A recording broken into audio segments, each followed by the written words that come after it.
Pandan tajamu di muaro, kami bernyanyi jotari indah,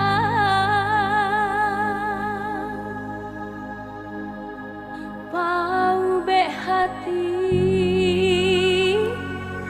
urang nanti bo. ampun jo maaf oi kami punkan padodun sana ale ala tibo samuila salam oi kami ucapkan kami baindang nan mudo-mudo Indang kadi tarikan sangan bajawe onde ganti baganti. Bagulah indang kami nyanyikan supaya sana onde bantu hati. dindin badindin oi dindin badindin dindin badindin oi dindin badindin di pariaman oi barale gadang di bulan tabui sabanarani kami tarikan oi tarinyo indang salah jo janda maafkan kami. Adekkan jawi di tengah padang, bawalah pulang onde di hari senja. Kami bernyanyi jotari indah, bau be hati onde urang tasamo. Dindin badindin oi dindin badindin dindin badindin oi dindin badindin.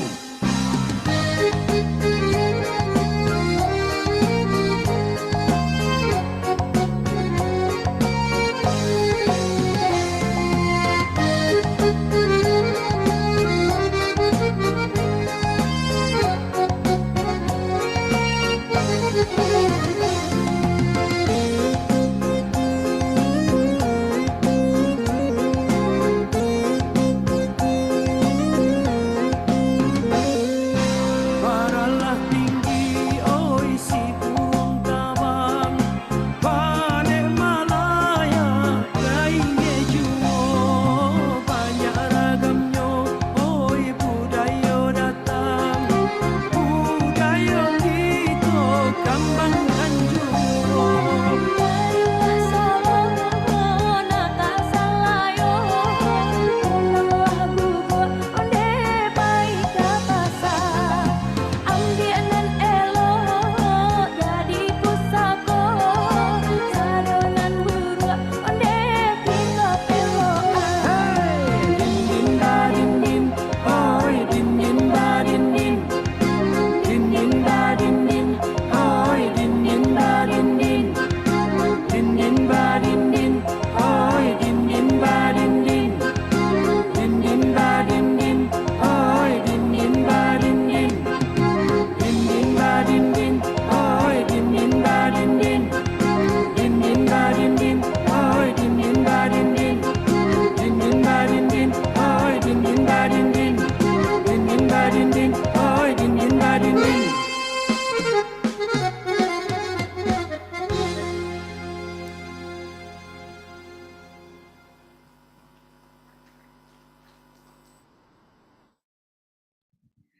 Thank you for the dance group. Ladies and gentlemen, may I have your attention, please? The opening ceremony is going to start. And please have a nice seat and stay with us.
Bismillahirrahmanirrahim. Assalamualaikum warahmatullahi wabarakatuh. Alhamdulillahirabbil alamin. Peace be upon you. First of all, let's say thanks to Allah who has given us guidance, happiness, healthy and mercy, so we can attend and participate in this event without any obstacles. Salawat and salam upon our Prophet Muhammad sallallahu alaihi wasallam, who had brought us the path in the light from the darkness in this life. The Honorable Director of UDUSA, the first Vice Rector, the second Vice Rector, and the third Vice Rector, all speakers, all directors and heads of institution, LPPM, LPMPI, and HUMAR, the deans and the heads of the study program, the whole committees, and dearest whole participants and presenters. We are delighted to welcome you to iConASET International Conference of Applied Science, Education, and Technology 2022 with the theme Facing Society 5.0, the challenges. In here, Auditorium Universitas Nahdlatul Ulama Surabaya and our virtual room. This event is held in hybrid during pandemic to facilitate the practitioners worldwide to share their knowledges and experiences. And for a brief moment, we would like to invite you to stand up and sing the national anthem, Indonesia Raya. Please, all participants, stand up.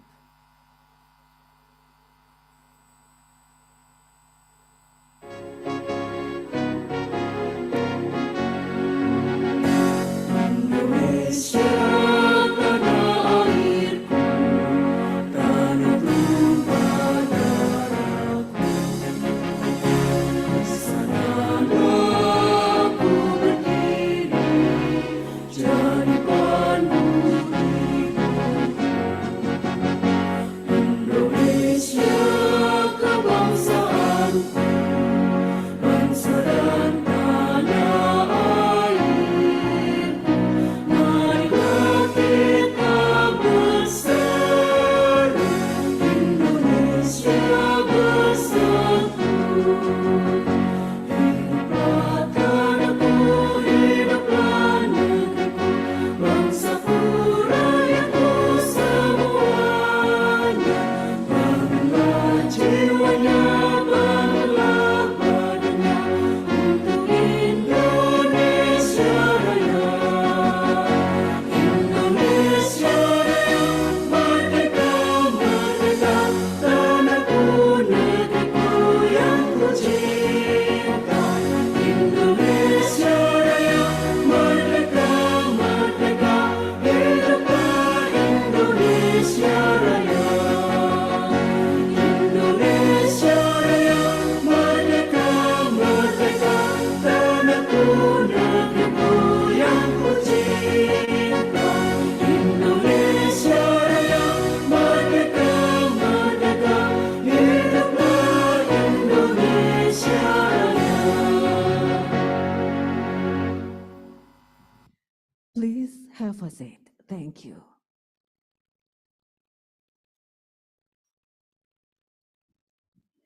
And now, ladies and gentlemen, let's welcome the committee chairman to present and to deliver the report.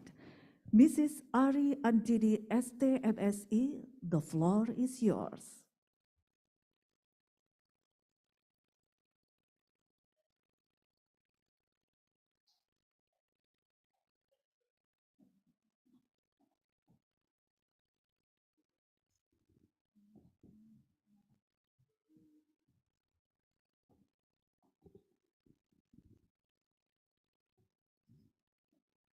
The Honorable Director of UNUSA, Professor Dr. Insinyur Ahmad Zazidi, Master of Engineering, the Honorable, the First Vice Rector, Professor Kacung Marjan, PhD, the Honorable, the Second Vice Rector, Insinyur Muhammad Fakih, MSA, the Honorable, the Third Vice Rector, Dr. Gigi Umi Hani, the Honorable, the all speakers, the Honorable, the delegation of LPTNU, the Honorable all director and head of institution, LBPM, LPMPI, and HUMOR.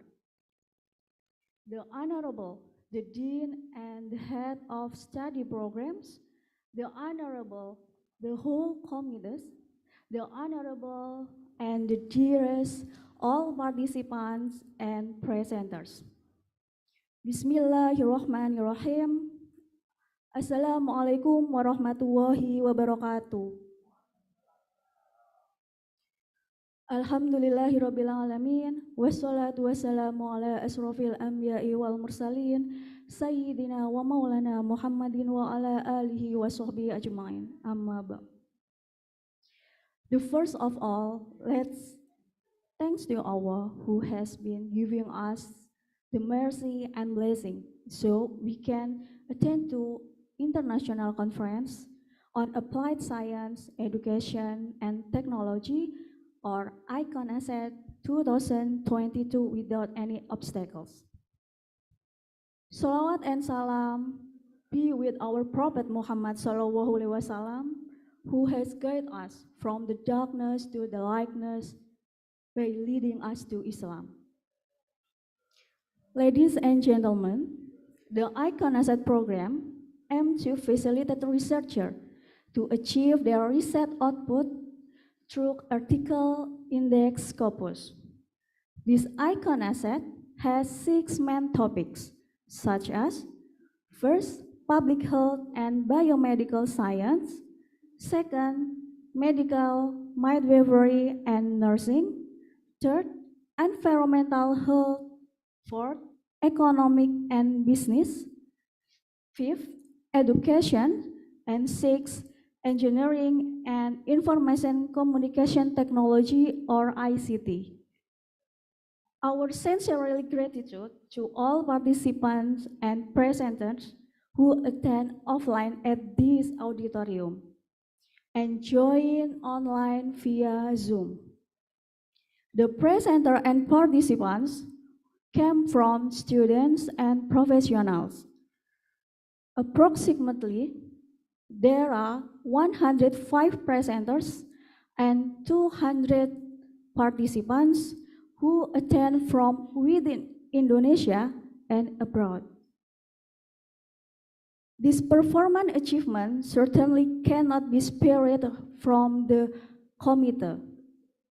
I am very proud of the committee activity who were able to complete the iConASET until the event is over. We hope that all selected papers can be accepted in the journal or proceedings of our partner. And to all presenters, we always open hand to all of you to join on iConASET next year, insyaAllah. Thank you.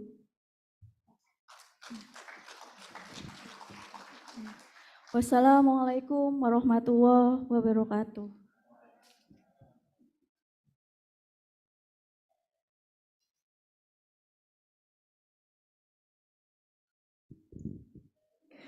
Thank you.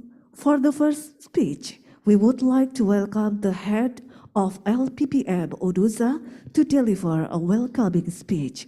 Mr. Ahmad Shafiuddin, PhD, the floor is yours.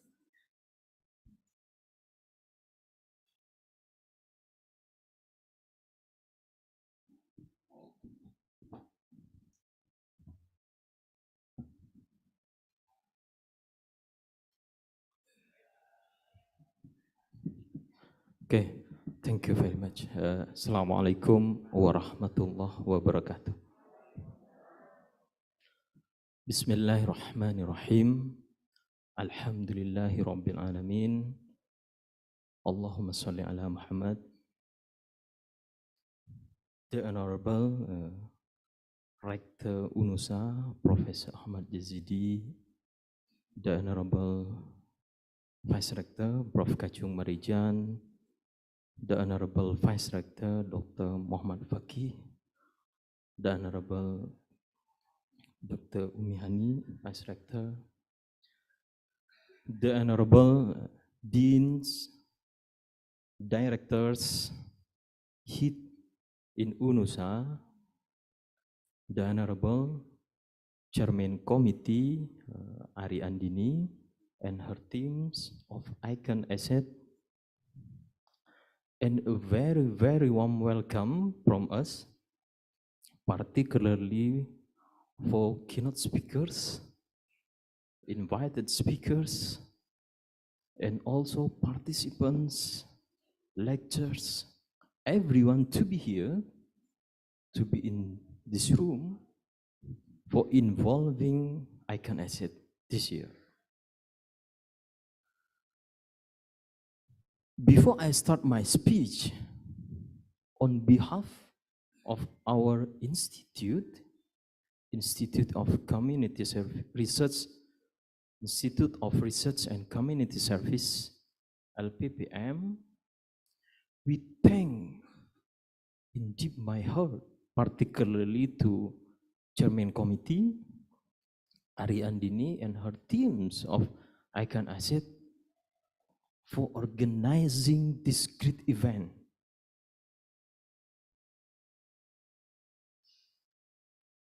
It is very, very hard actually to organize international conference via hybrid modes because some participants will deliver by online and some of them will deliver by offline. And I'm very happy some of them to be here today to deliver in this room. So it's mean because of challenging, it must, particularly of team of iConASET, must have the same strong commitment to prepare the successful iConASET. And I see that iConASET is prepared and well managed. For example, it is not easy for involving more than 100 participants. And hopefully, on behalf of our institute, this will be successful, and also this will be smooth until tomorrow. And we hope everyone to be here and joined by Zoom meeting will be enjoyed during this conference.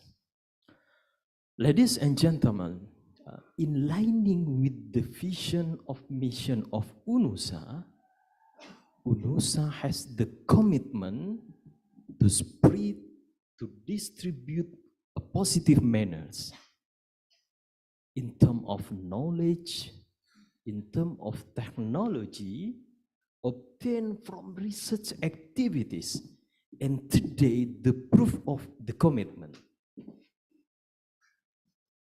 We have the commitment to do that, and also we organize the conference, how to spread the positive manners.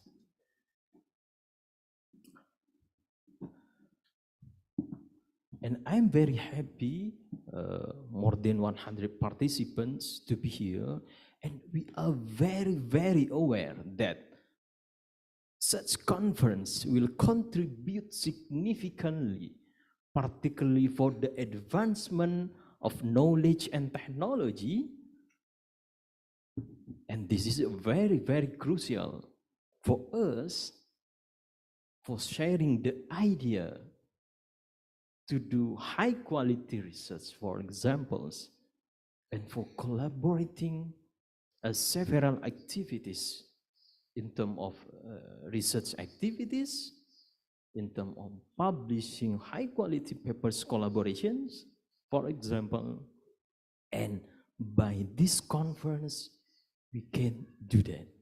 We can share the idea and we can promote and improve our nation, particularly in doing high quality research. And we hope, and this is very crucial, not only persons participating in this conference, but the whole communities watching these events by YouTube, for example, will improve the knowledge.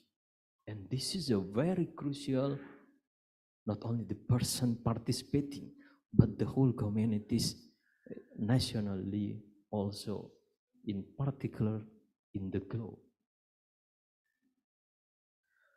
Ladies and gentlemen, finally,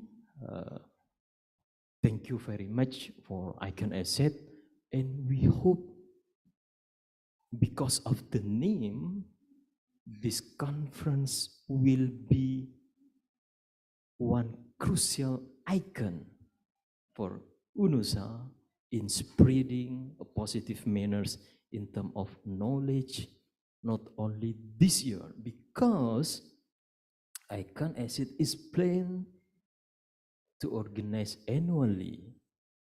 So we hope everyone enjoy here and a very, very successful until tomorrow. Thank you very much. Assalamualaikum warahmatullahi wabarakatuh.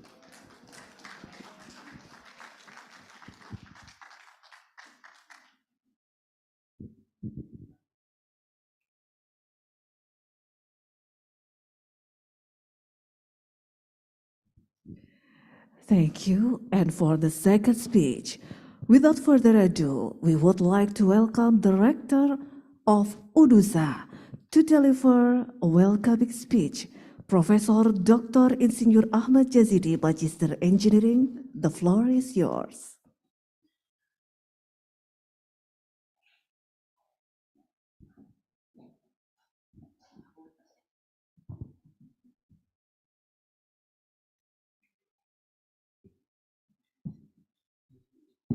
Thank you, Dr. Raffi.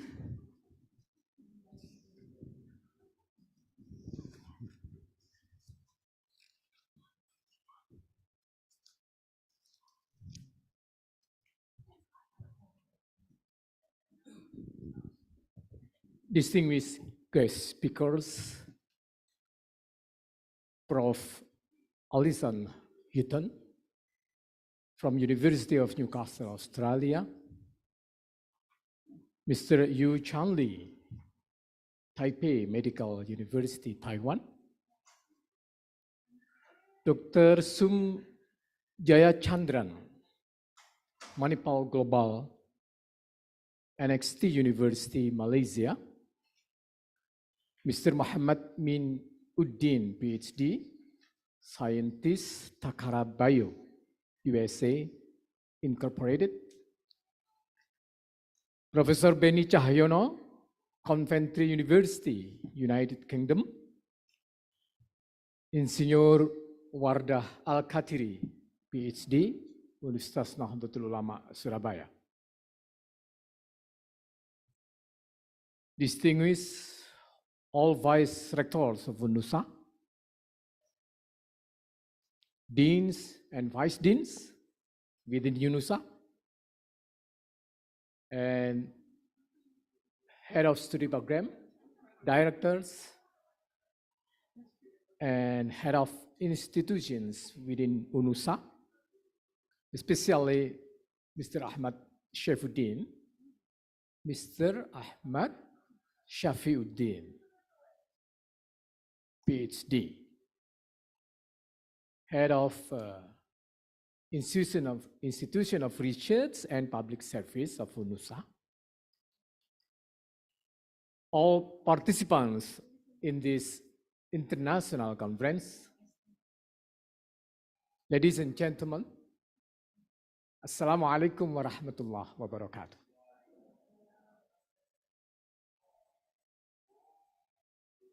Bismillah, alhamdulillah, wassalatu wassalamu ala rasulillah, la hawla wa la quwwata illa billah. First of all, allow me to convey welcome to the participants of this international conference held using hybrid mode by University of Nahdlatul Ulama Surabaya, especially to all guest speakers. I would like to convey our gratitude for your readiness to share your knowledgeable thoughts in today's conference. Second, the theme of this conference, that is Facing Society 5.0, the challenges,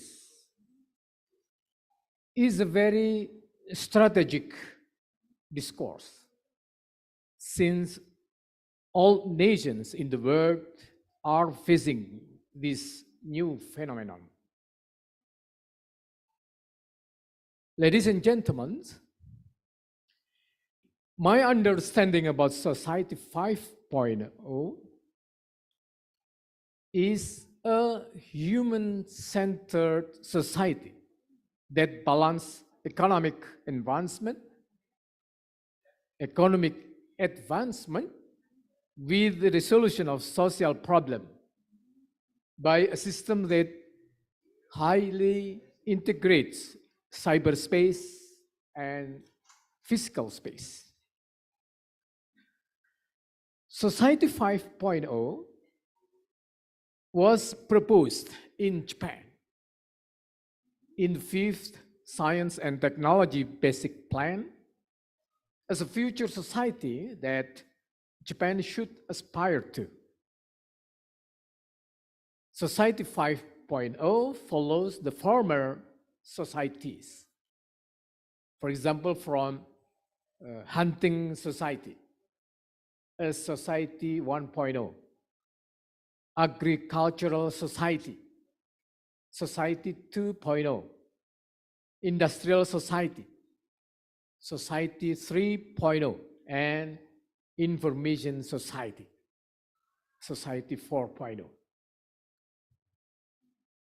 Ladies and gentlemen, we all know that in the information society, or society 4.0, cross-sectional sharing of knowledge and information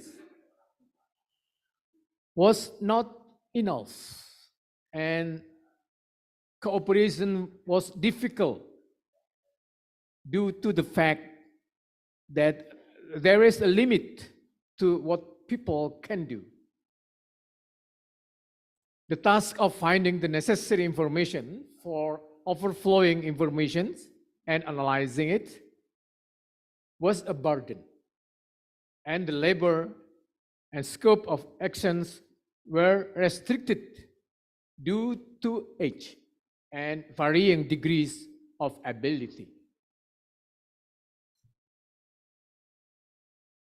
Social reform or innovation in Society 5.0 will achieve a forward-looking society that breaks down the existing sense of stagnation. A society whose members have mutual respect for each other, transcending the generations, and a society in which each and every person can lead an active and enjoyable life.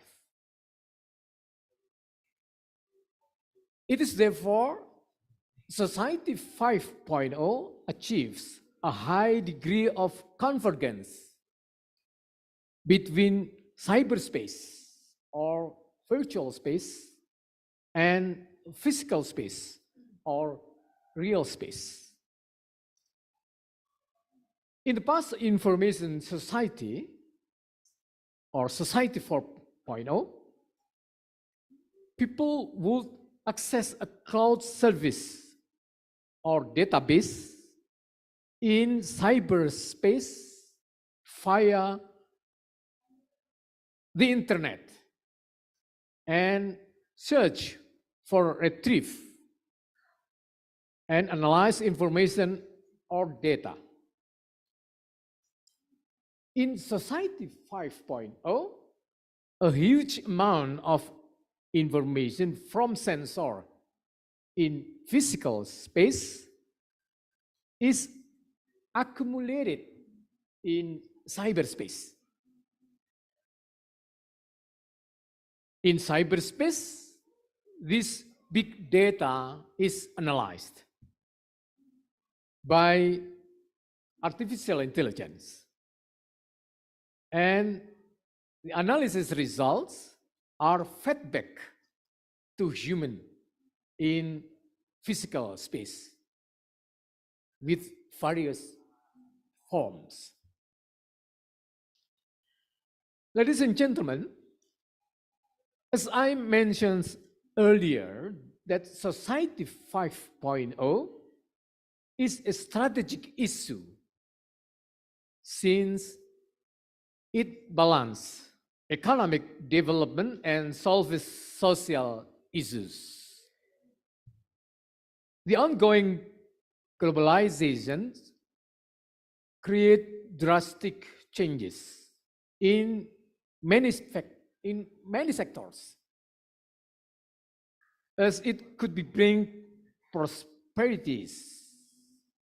However, it could also produce a complex conditions. International competition is becoming increasingly severe, and problems such as the concentration of wealth and regional inequality are growing. Social problems that must be solved in oppositions or as a trade-off to such economic development have become increasingly complex. Thus, achieving both economic development and solution to social problems at the same time has proven to be difficult in the present social systems. In the face of such changes in the world, new technologies such as Internet of Things, robotics, artificial intelligence, and big data, all of which can affect the course of society, are continuing to progress. All nations seek to make Society 5.0 reality as a new society that incorporates these new technologies in all industries and social activities and achieves both economic development and solution to social problems in parallel. Finally, to all participants, please enjoy this conference. That's all. Thank you. Wallahul muwafiq ila aqwamit thariq. Assalamualaikum warahmatullahi wabarakatuh.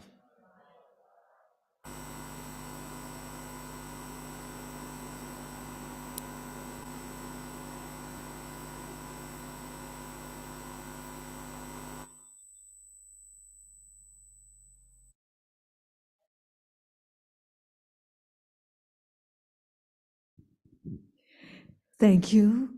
And now we would like to present to you the profile of medical faculty at the Faculty of Nursing and Midwifery, Universitas Nahdlatul Ulama, Surabaya. Let's see the video.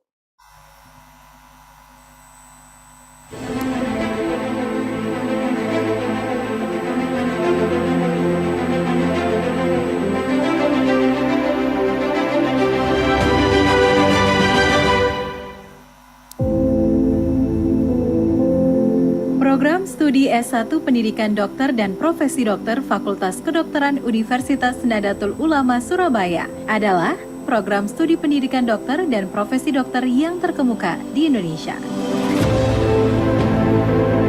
Program Studi S1 Pendidikan Dokter dan Profesi Dokter Fakultas Kedokteran Universitas Nahdlatul Ulama Surabaya UNUSA resmi beroperasi berdasarkan SK Menteri Pendidikan dan Kebudayaan Republik Indonesia nomor 261/E/O/2014 tanggal 18 Juli 2014 tentang izin penyelenggaraan program studi kedokteran dan profesi dokter di Universitas Nahdlatul Ulama Surabaya. Program Studi S1 Pendidikan Dokter dan Profesi Dokter Fakultas Kedokteran UNUSA menjadi pelopor kedokteran pencegahan, khususnya di lingkungan pesantren, dengan program unggulan pemberdayaan kesehatan di lingkungan pesantren. Tuntutan akan kebutuhan pelayanan kesehatan yang profesional dan sesuai dengan kemajuan ilmu dan teknologi menjadi motivasi yang kuat bagi Prodi S1 Pendidikan Dokter dan Profesi Dokter UNUSA untuk menyelenggarakan pendidikan yang berkualitas.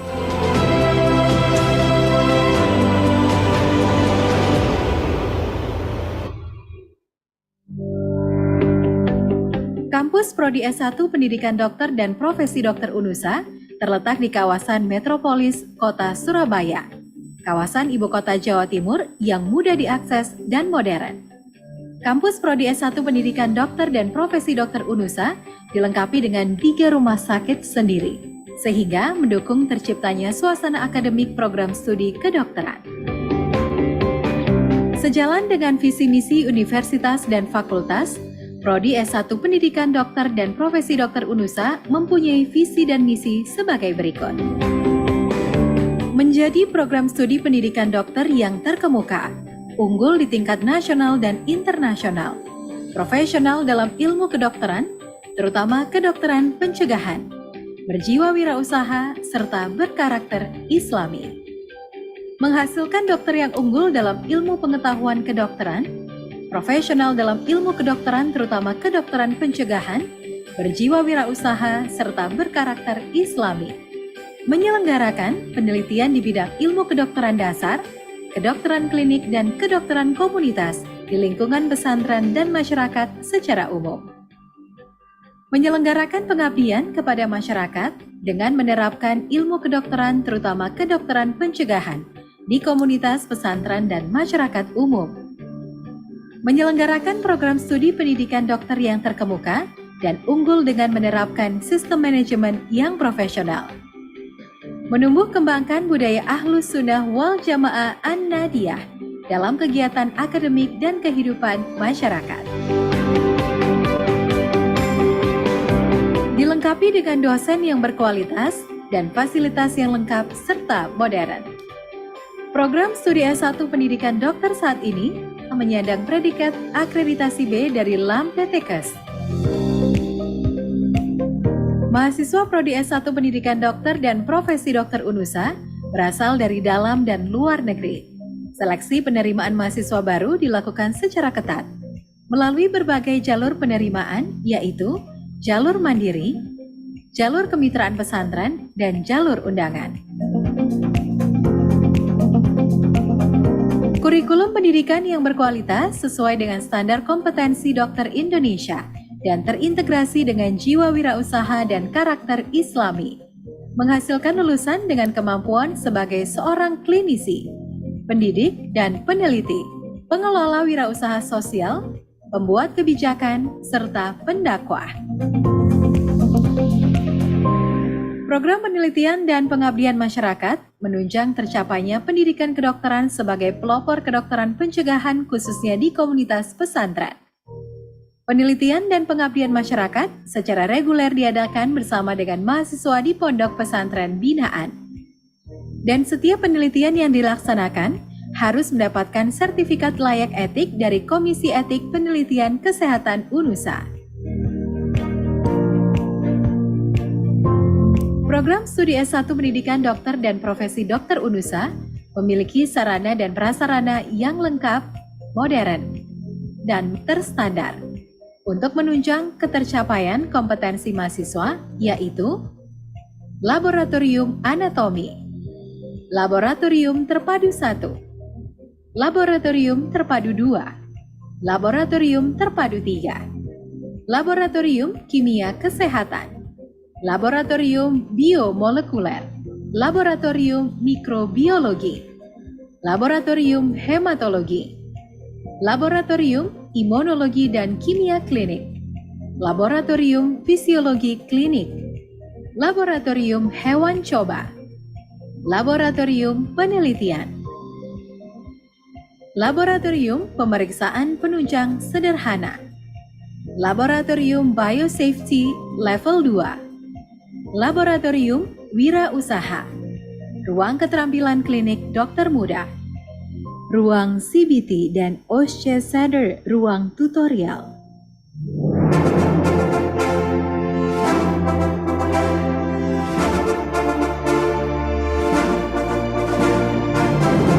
Selain pembelajaran di kampus, mahasiswa juga mendapatkan pengalaman melalui pembelajaran praktek klinik di lahan praktek yang sangat mendukung. Antara lain, Rumah Sakit Islam Jemur Sari, Rumah Sakit Islam Ayani, Rumah Sakit Haji, Rumah Sakit Jiwa Lawang, Rumah Sakit Umum Pusdik Porong, Rumah Sakit Sumber Gelagah Mojokerto, 7 puskesmas di Surabaya, dan 5 puskesmas di Kabupaten Lamongan. Program Studi S1 Pendidikan Dokter dan Profesi Dokter UNUSA menggunakan e-Sorogan sebagai media pembelajaran berbasis teknologi informasi. Teknologi yang dikembangkan UNUSA menjadi kekuatan dalam proses blended learning, sebuah proses pembelajaran yang memadukan metode offline dan online. Bismillahirrahmanirrahim. Assalamualaikum warahmatullahi wabarakatuh. Sebagai kampus pelopor kedokteran pencegahan, khususnya di lingkungan pesantren, saya yakin program studi S1 Pendidikan Dokter dan Profesi Dokter UNUSA mampu menjadi champion bagi pemberdayaan kesehatan di lingkungan pesantren. Program studi S1 Pendidikan Dokter dan Profesi Dokter UNUSA bertekad untuk mendidik putra-putri terbaik bangsa menjadi dokter yang berakhlak mulia, yang disiapkan untuk menjadi generasi yang unggul dan profesional. Berkat rahmat Allah Subhanahu wa Ta'ala dan ikhtiar yang sungguh-sungguh seluruh sivitas akademika, para stakeholders, semua pihak, insya Allah program studi S1 Pendidikan Dokter dan Profesi Dokter UNUSA siap membangun negeri yang sama-sama kita cintai ini, khususnya di bidang kesehatan. Wallahu muwaffiq ila aqwamit thariq. Wassalamualaikum warahmatullahi wabarakatuh. Kedepan, program studi S1 Pendidikan Dokter dan Profesi Dokter UNUSA bertekad menjadi program studi pilihan masyarakat berkelas dunia. UNUSA menyiapkan generasi rahmatan lil alamin.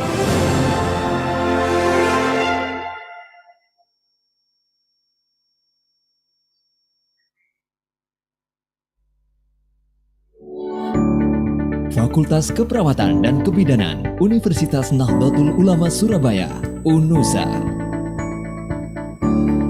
Berawal pada tahun 1979, berdiri Sekolah Perawat Kesehatan atau SPK.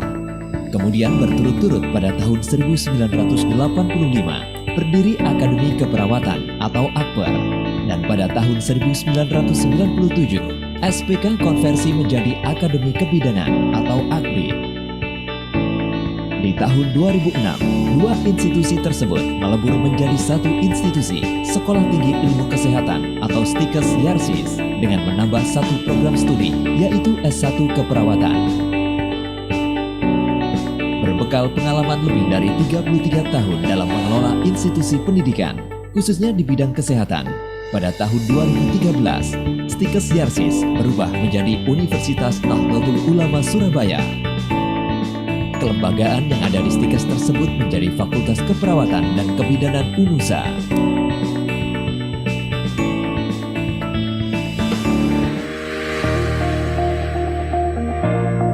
Fakultas Keperawatan dan Kebidanan UNUSA mempunyai visi menjadi lembaga pendidikan keperawatan dan kebidanan yang terkemuka, unggul, profesional dalam ilmu pengetahuan, teknologi dan seni, berjiwa wirausaha, serta berjati diri Islami. Misi Fakultas Keperawatan dan Kebidanan UNUSA adalah melaksanakan pendidikan keperawatan dan kebidanan yang kompetitif, berpikir analitis, kritis, dan inovatif. Melaksanakan penelitian di bidang keperawatan dan kebidanan melalui pemberdayaan sivitas akademika dan mitra kerja untuk mendapatkan inovasi dan keuntungan yang bermanfaat bagi IPTEX. Melaksanakan pengabdian kepada masyarakat di bidang keperawatan dan kebidanan melalui pemberdayaan sivitas akademika dan mitra kerja untuk mendapatkan inovasi dan keuntungan yang bermanfaat bagi kesejahteraan masyarakat. Melaksanakan manajemen yang profesional dalam mengelola fakultas yang berjati diri Islami. Menumbuh kembangkan budaya Ahlus Sunnah wal Jamaah An-Nadiyah dalam kehidupan masyarakat. Saat ini 4 program studi di Fakultas Keperawatan dan Kebidanan UNUSA sudah terakreditasi A dari LAM PTKes, yaitu program studi D3 Keperawatan, S1 Keperawatan, Profesi Nurse, dan D3 Kebidanan. Sedangkan program studi lainnya terakreditasi B. Fakultas Keperawatan dan Kebidanan UNUSA menjadi satu-satunya fakultas di perguruan tinggi swasta di Jawa Timur yang memiliki program studi Magister Terapan Keperawatan berakreditasi B. Fakultas Keperawatan dan Kebidanan UNUSA menghadirkan 7 program studi, S2 Keperawatan, Profesi Nurse, S1 Keperawatan, D3 Keperawatan, Profesi Bidan, S1 Kebidanan, D3 Kebidanan. Dengan metode pengajaran yang update dan modern, Fakultas Keperawatan dan Kebidanan UNUSA berusaha mencetak insan keperawatan dan kebidanan yang unggul dan profesional serta berjati diri Islami. Fakultas Keperawatan dan Kebidanan Universitas Nahdlatul Ulama Surabaya berkomitmen tinggi untuk menyelenggarakan pendidikan keperawatan dan kebidanan yang terkemuka dan unggul di Republik yang sama-sama kita cintai ini. Insya Allah, UNUSA, Fakultas Keperawatan dan Kebidanan, mampu melahirkan tenaga-tenaga keperawatan, kebidanan yang terbaik, yang rahmatan lil alamin bagi Indonesia yang tercinta. UNUSA menyiapkan generasi rahmatan lil alamin.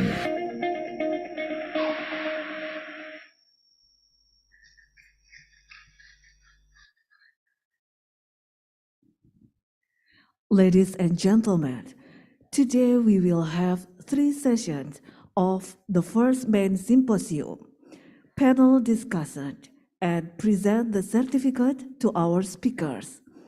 It will be moderated by Mrs. Shiddatul Buduri, SCUP MCUP nurse. Please welcome and give applause to our moderator today.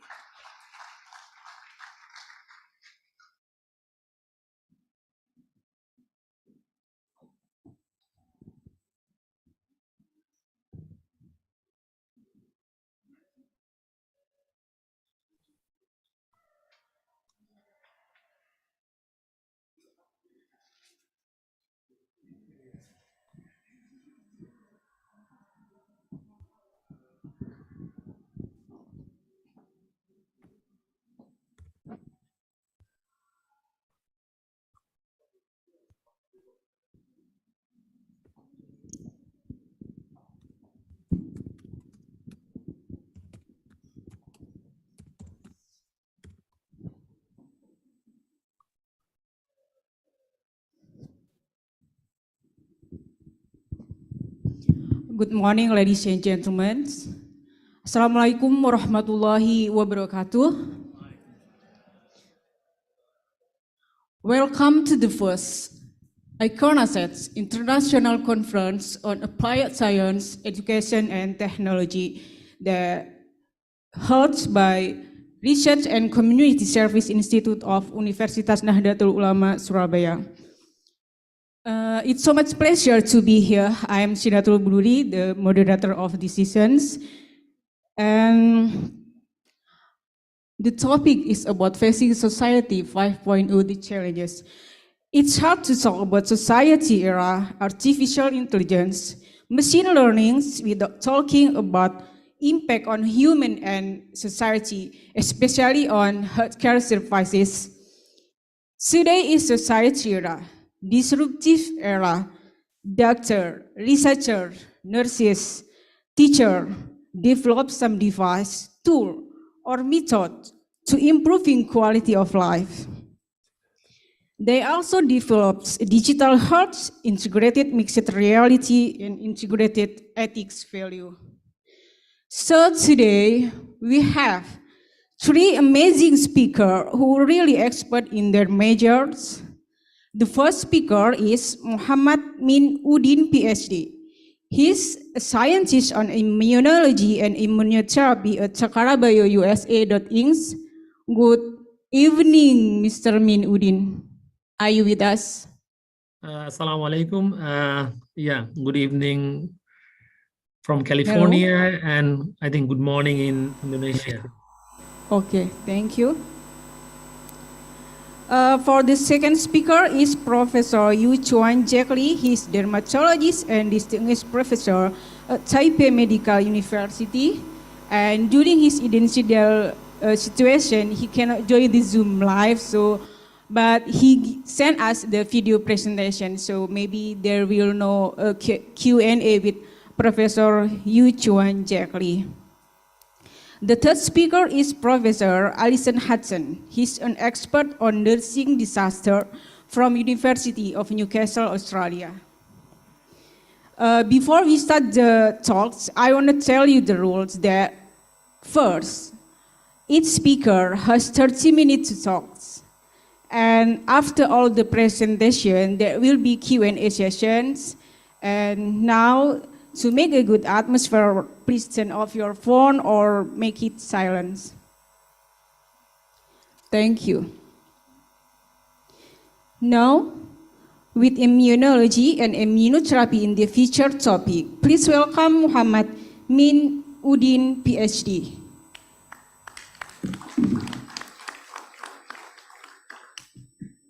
Hello, good evening. Yes, so I can share my screen, right? Okay, but before you going to talk, I want to read your profile first, your CV or your profile. Please.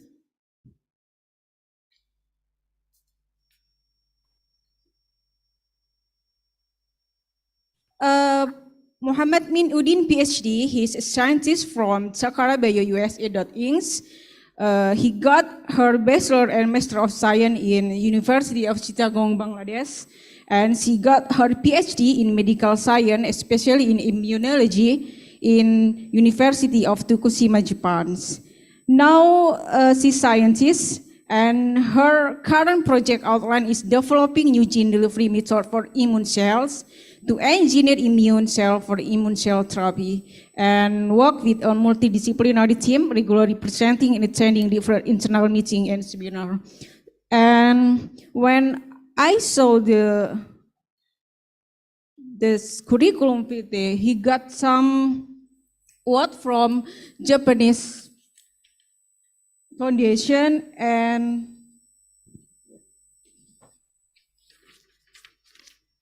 from Tadamitsu Kishimoto International Travel Award for participants annual conference and for the top most competitive scholarship in Japan for postdoctoral research. Mr. Udin, now is your time. Thank you very much, Siddharthul Buduri. So this is he, I think, and my name is Main, not Mine. Sorry for no, me. it's okay, it's okay. Thank you very much for your generous introduction. So, assalamu alaikum, everyone, and good morning. So, my name is Muhammad Mainuddin, and I'm talking from California, USA. And I'm working as a scientist in a biotech company called Takara Bio. And today I'll talk about the immunocell development and their therapeutic potential for different diseases, including the cancer. So let me share my screen.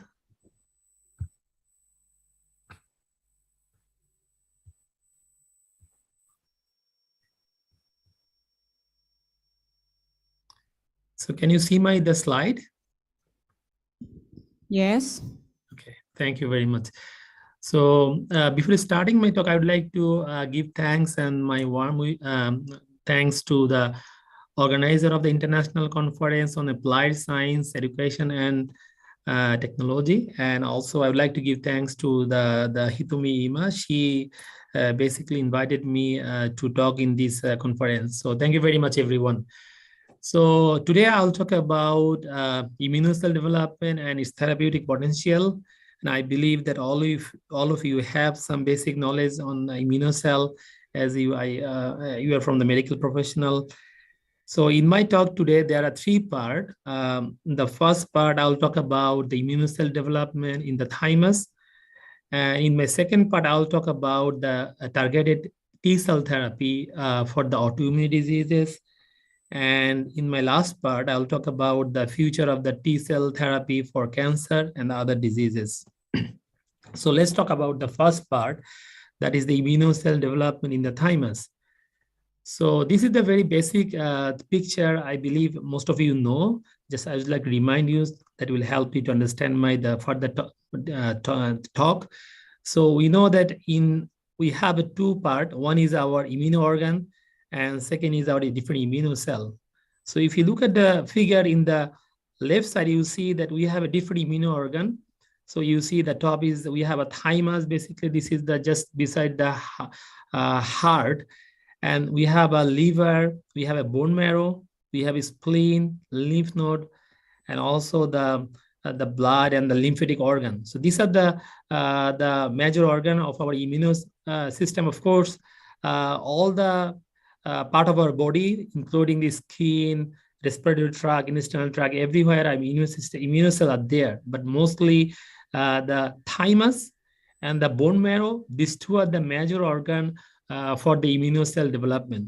And if you look at the right side, you can see different immunocell that mostly you know probably that is all the immunocell are coming from the hematopoietic stem cell. And they are two divided in their stem cell. They are differentiated. One is the lymphoid, another is the myeloid. And the lymphoid can become either T cell or B cell. And the myeloid lineage, they could be the macrophages, mast cell, neutrophil, basophil, eosinophil, dendritic cell, and other cell as well. So these are the basic structure of our immune system, and all the immune cells are patrolling our body to protect us from the different infection like bacterial and viral infection, and also from the cancer. So today I'll talk about the T cell. That T cell that last 10 years I have been working on the T cell in my PhD, postdoc, and my current places.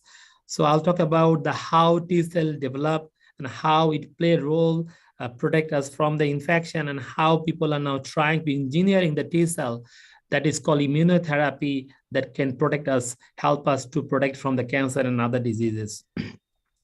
So first, let's start with the T cell development that I mentioned earlier, that they started from the bone marrow.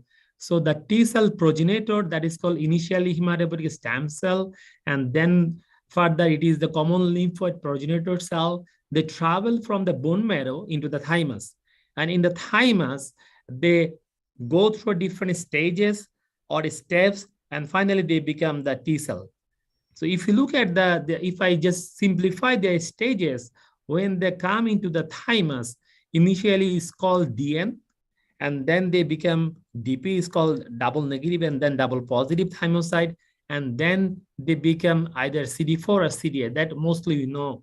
But apart from that, there are some other kind of T cell could also generate in the thymus. For example, gamma delta T cell, they are also important for cancer therapy. They can differentiate it from the DN stages, and also other T cell like NK T cell, natural killer T cell, and mate cell that is called mucosa associated invariant T cell that are very important in our mucosa of the intestine and the lungs. And they also could develop in the thymus. And then if you see that when the T cells develop, then they go from thymus into the periphery through the blood.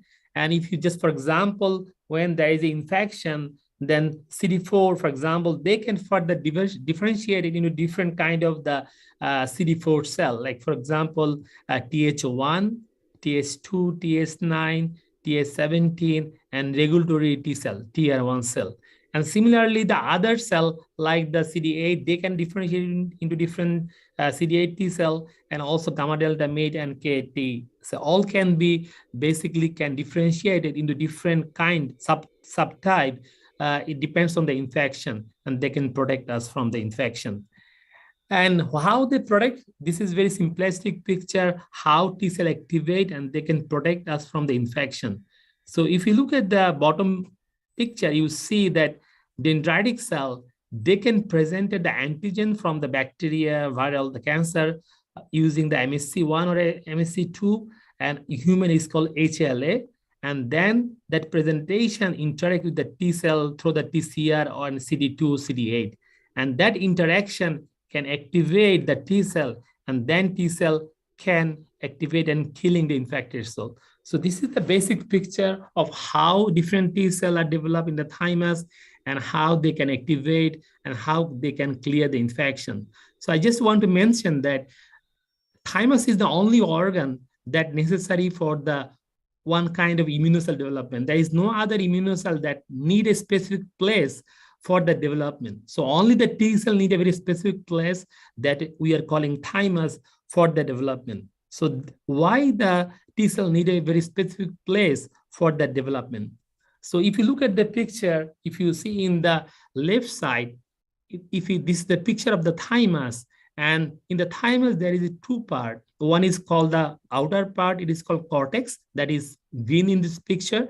And in the middle, that is blue in picture, is called medulla. So what happened that in the cortex, there are some cell, this side is called CTEC, if you see in the right side. And in the medulla, there are some cell in there, is called MTEC.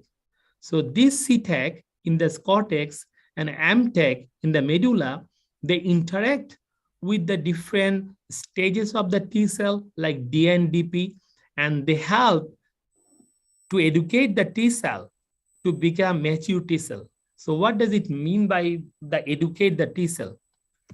So if you little bigger the picture, you see that in this picture, the left side, I show the single cell of the cortex. Like this is, for example, single cell of the, is called CTEC, single CTEC. In the right side, the green one, you see this is a single MTEC.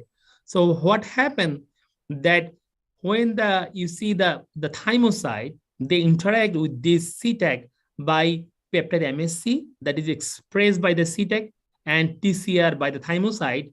And there is you see the red is it's called antigen that is presented by the CTEC. So this interaction train the T cell how to activate against the pathogen. For example, viral or bacterial infection, how to activate. So this is training is called positive selection. And then after the positive selection, the thymocyte travel into the medulla, and then they interact with the MTEC.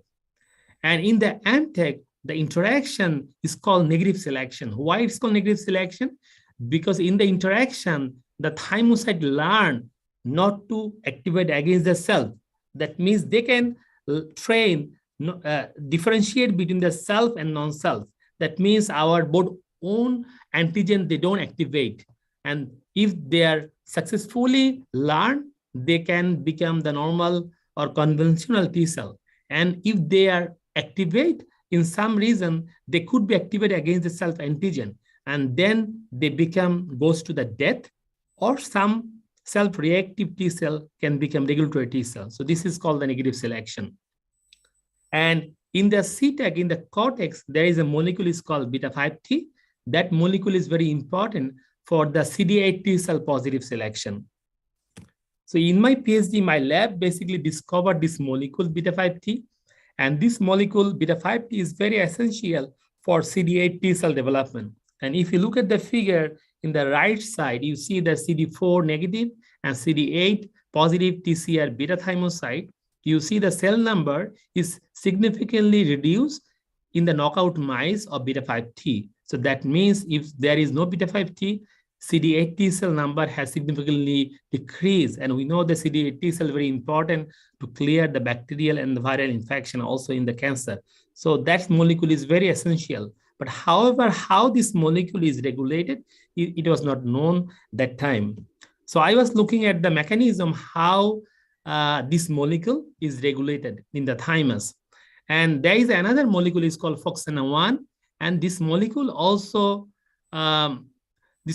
important for the thymus development. So I was looking at this FOXN1 if they could regulate the beta-5T. So I was looking at the binding site of FOXN1 in the whole beta-5 genomic region, and I found the 18 site from site 1 to site 18 where the FOXN1 can bind. And then I was looking at the site, what site is most important for the beta-5T transcription. And I found that site 13, that is very proximal from the beta-5T transcription, is important for the beta-5T transcription. For example, I found when I did the chip assay, then I found in the FOXN1 can enrich the binding of the site 13 in the CTEC, but not in the MTEC. So that means that they can bind in the site 13. And then I was looking at the functional relevance of the binding of site 13.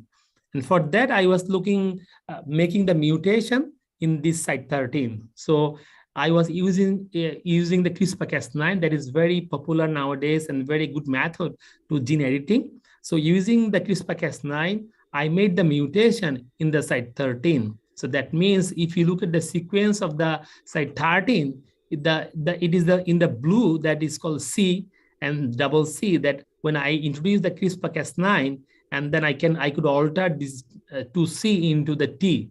So from the cytosine into the thiamine, and this altering that one mutation. After that, this mutation, I was looking at the beta-5T expression. So I was looking at the both mRNA expression by the qPCR and the protein expression by the flow cytometry. And I found that in the mutant mice, the beta-5T expression is significantly lowered in the mRNA level and also in the protein level. So that means that site 13 is really essential for the binding of FOXN1. And then I was looking at the CD8 T cell cellularity and the frequency, and I was found that in the frequency was significantly lowered, it reduced, and also their cell number was lowered in the thymus. So that means that deficiency of the beta-5T can also reduce the CD8 T cell cellularity. So by doing that study, that I was demonstrated that FOXN1 can bind the proximal region of the beta-5T, and they can directly regulate the beta-5T. And that's beta-5T also important for the CD8 T cell positive selection. And I published this work in the Nature Communication.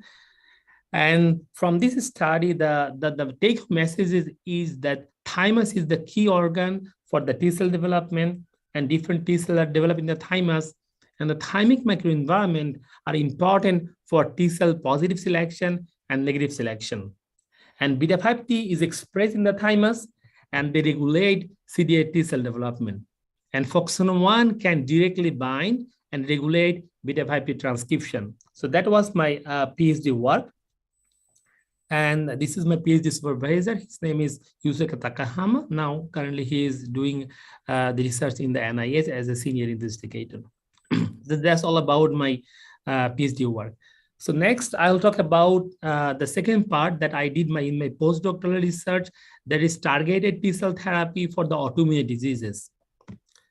So I showed you in the previous initial slide that what was the negative selection. So I told that in the medulla, the MTEC, they express some antigen that is blue. And when they interact with the thymocyte, so the thymocyte learn how to not to activate against the self, and they can become the conventional T cell. And I told that when this thymocyte interact with the MTEC, if they can activate against the self antigen, they could go to the apoptosis or the self death.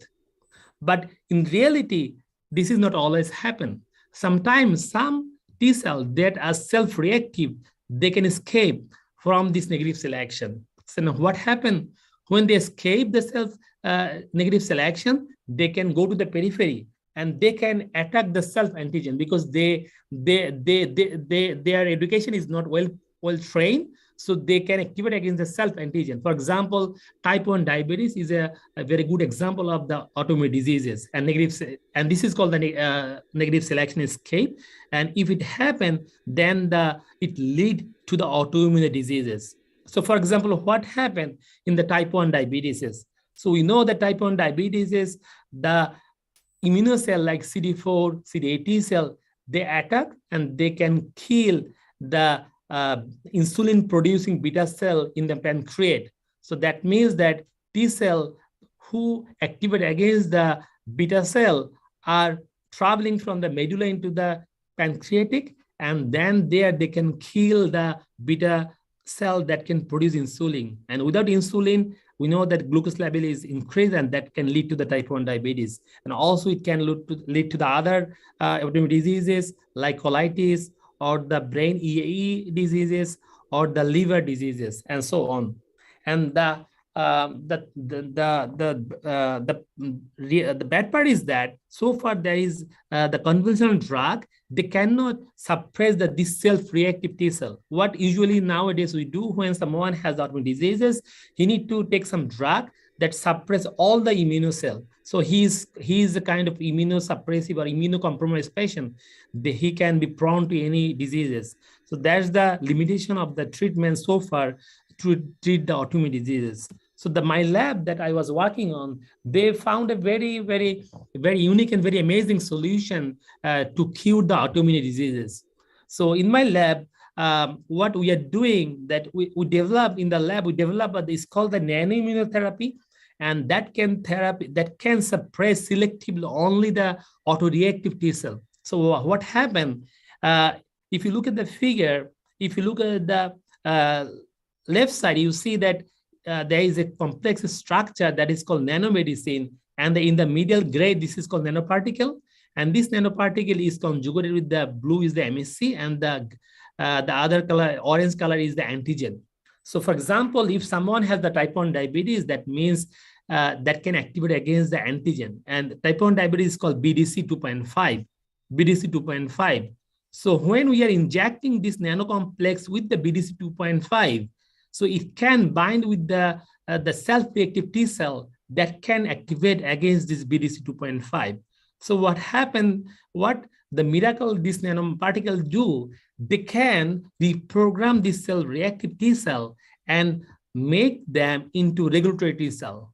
So this is completely reprogramming from one kind of T cell to another kind of T cell. So this initially the cell self-reactive T cell, after giving the nano conjugated peptide MSC complex, they became the regulatory T cell. And then this regulatory T cell would suppress the self-antigen presentation, and they can revert that type 1 diabetes very selectively because they don't kill all the T cell or all the immunocell, they only kill the self-antigen presentation. And that's why they can suppress the disease. And this is very amazing drug. And so far, this is started for the clinical trial, hopefully, and we have some collaboration with some pharmaceutical company. We believe that it could be 5 or 10 years later, it will be in the market. So this is the drug is very amazing. And we found in the mice model, like the mice has the type 1 diabetes or the EAE that is called encephalitis, that is the brain autoimmune diseases. So if you look at the figure, you see the green is the untreated or the non-specific treated mice, and you see the blood glucose level. So when we give the BDC 2.5 nanoparticle, the blood glucose level is becoming normal. So that means that the mice can revert the type 1 diabetes. And similarly, when we are using PMOG, that is antigen for the EAE, so that also reduce the mice disease score. So that means they can reduce the disease very selectively. And also, we are working on some other, looking at the other immunocell that also play a role in this revert or the treat of the immunodiseases. And we found that not only the TR1 cell, we found that some neutrophil also reprogram, and they can, the regulatory neutrophil, they can also suppress the self-antigen presentation. So if you look at the figure, you'll see that is a little complex. So right side is the lymph node. In the lymph node, when they're giving the antigen, so they can make some regulatory T cell, TR1 cell, and that TR1 cell travel from the lymph node to the liver, and they can trigger the neutrophil to become regulatory neutrophil. And that regulatory neutrophil can suppress the self-antigen presentation.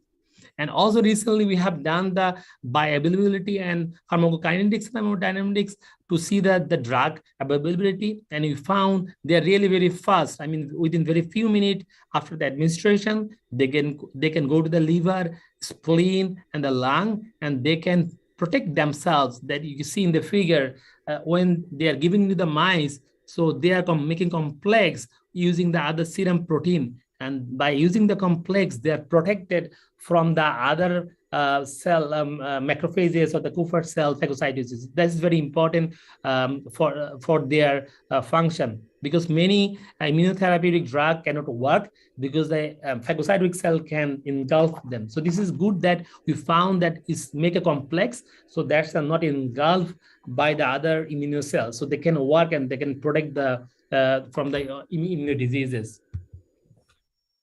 So you can see that. So what is the take-home message from this, the work, that dysregulation of the negative selection in the thymus that can induce the autoimmune diseases, and conventional drug so far cannot cure the diseases, and nanoparticle based immunotherapy can completely cure the autoimmune diseases. And also nanoparticle peptide MSC that can reprogram the autoreactive T cell into regulatory T cell. And that regulatory T cell can suppress the autoantigen presentation and treat the autoimmune diseases. So this is that was my my postdoctoral work, and I did my in the University of Calgary, Alberta, Canada, and these are my lab member in the Calgary University. After that, I have been working in the biotech company. It's called Takara Bio. And here we are working on the T cell therapy and for the cancer and other diseases. So what is the immunotherapy and what are the T cell therapy? So we know that immunotherapy is kind of treatment that can help the immune system fight against the diseases that are not the cure by the normal drug like cancer. And different kind of the immunotherapy exists so far. One is the cell therapy that could be adaptive or engineered the T cell. And there are some other checkpoint inhibitor that we are injecting the antibody that can work against the cancer. And there are some targeted monoclonal antibody, and sometimes cytokine, and sometimes the vaccine. Like now people are talking about the mRNA vaccine against the cancer. So the picture shows here that there are different targeted therapy for the killing the cancer cell. Like that I mentioned that there are some antibody work on the to bind, and that can initiate the engulfment by the macrophages. And there are some antibody that can bind, and then target cancer cell cannot inhibit the T cell. And also we can engineer the T cell, that is for CAR T cell, and that can effectively kill the cancer cell. So I'm working on this CAR T cell therapy engineering, so that they can be more efficient in killing the cancer. So what is the CAR T cell and how it works? So this is the thing that is very simplistic. So if you look at the figure, you see that CAR T cell is kind of therapy that initially we collected the T cell from the patient who has the cancer. And after collecting the T cell, we are engineering the T cell so that they can express a certain antibody that can work against that particular tumor antigen. For example, B-cell lymphoma, there is a CD19 antigen. So we are targeting CD19 antigen against antibody that can work against CD19 antigen.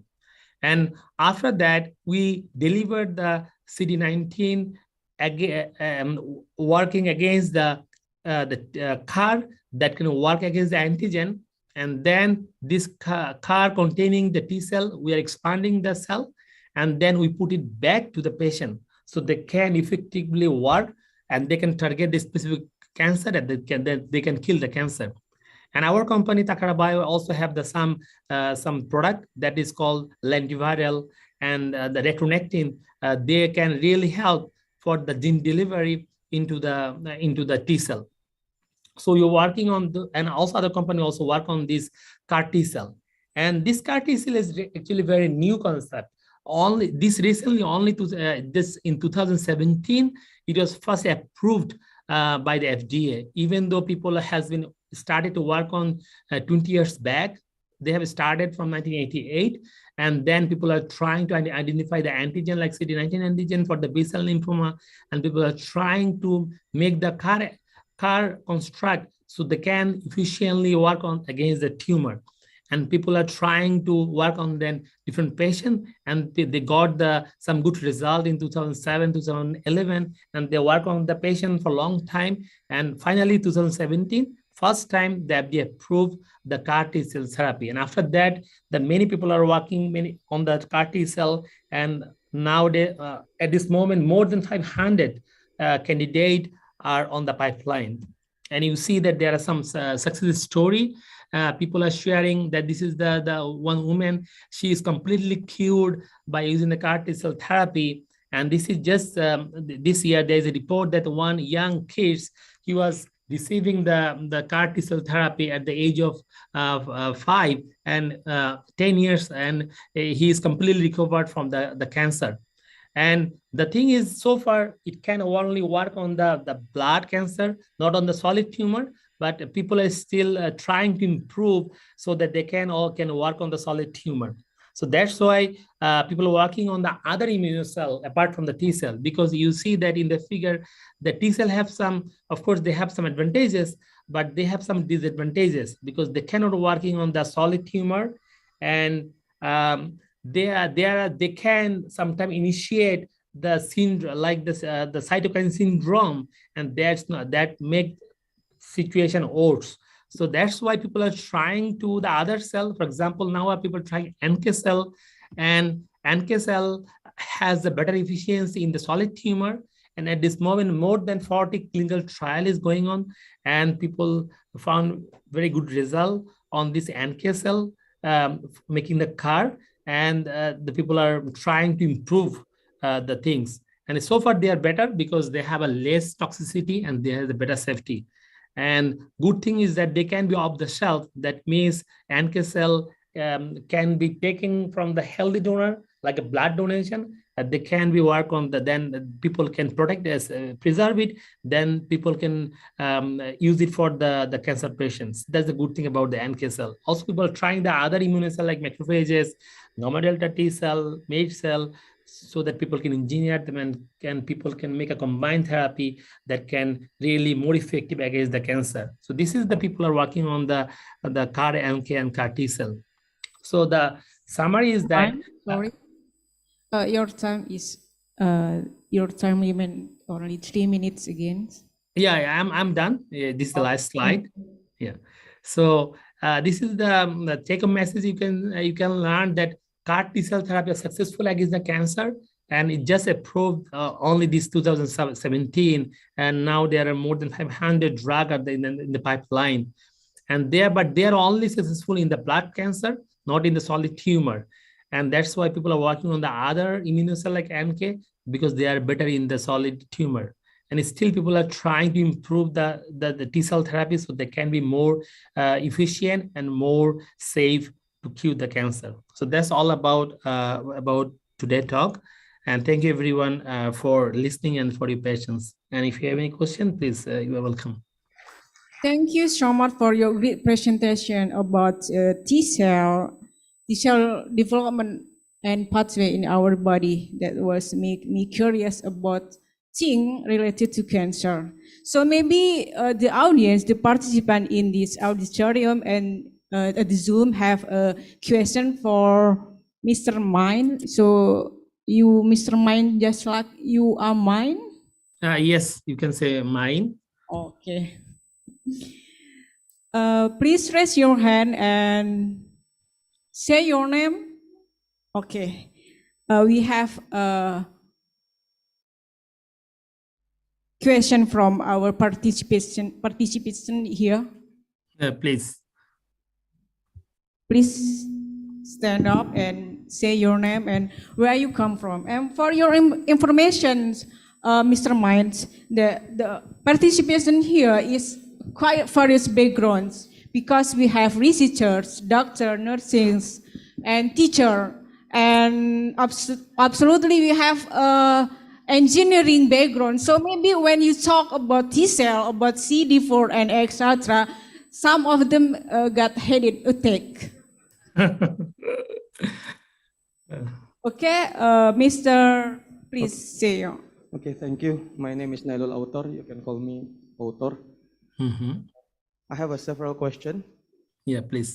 How effective are CAR T cell for cancer therapy? Are there any side effects? Like as we all know, like chemotherapy has a lot of side effects maybe. So how effective are CAR T cell for cancer therapy? Thank you. Okay, thank you so much, Mr. Nailul Autar, for the great questions. So, any other questions? Okay, meanwhile, we're waiting for the next question. Maybe you can answer directly about Mr. Nailul Autar questions.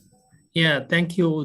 So this is, I know that from the medical the perspective is really a great concern.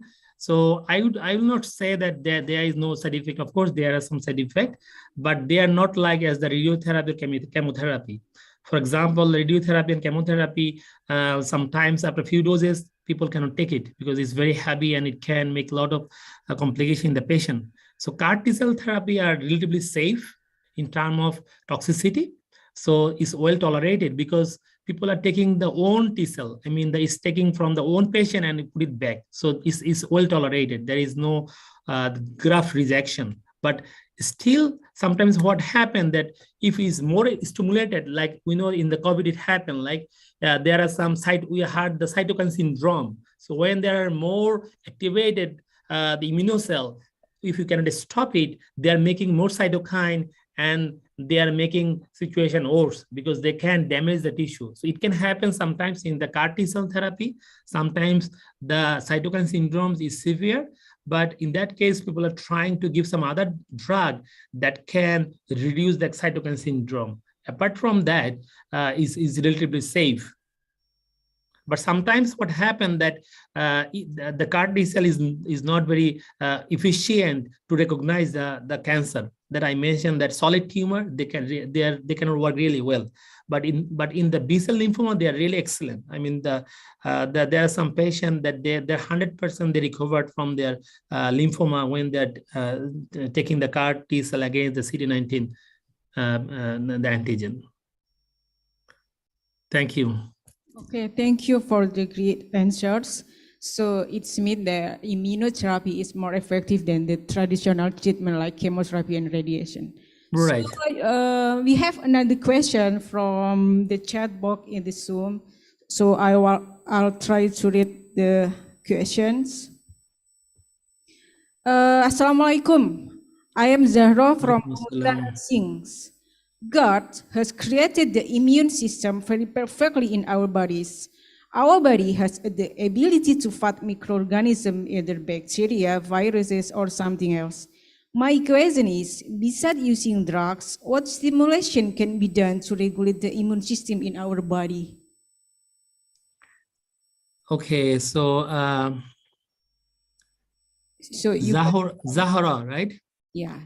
Okay, yeah, it's a good question. So yeah, so you are thinking that our body can protect us, right, from against the bacterial viral infection. So what is stimulation can be done to regulate the immune system in our body? So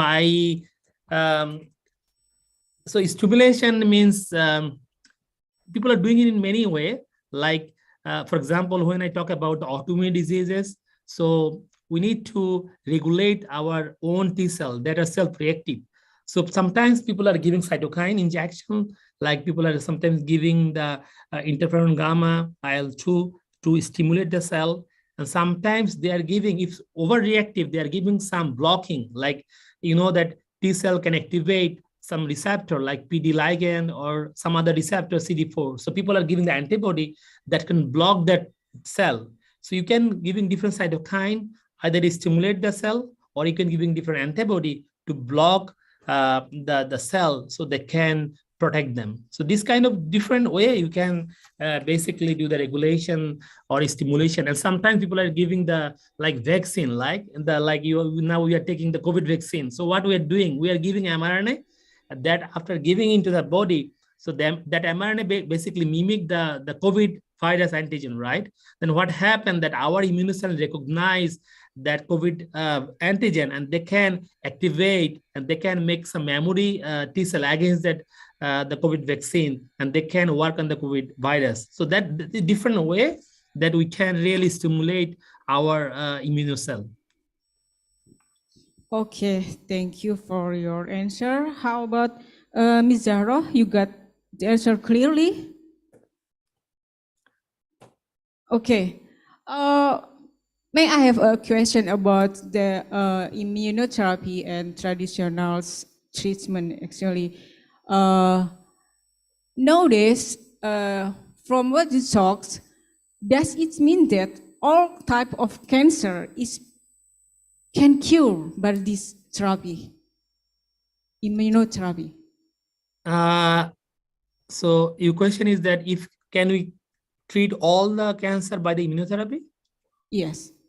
So far, no. So only so far the immunotherapy is successful against the blood cancer, because you know blood cancer is very easy to detect because they are in the in the blood circulation.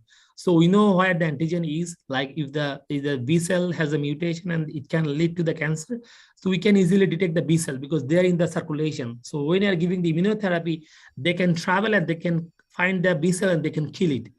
But for example, if you have a solid tumor, it's really hard, like it's a tissue, it's an intestine, or it's a brain, or it's a liver. So it's a complex tissue. So it's not easy to go inside the tissue and can kill.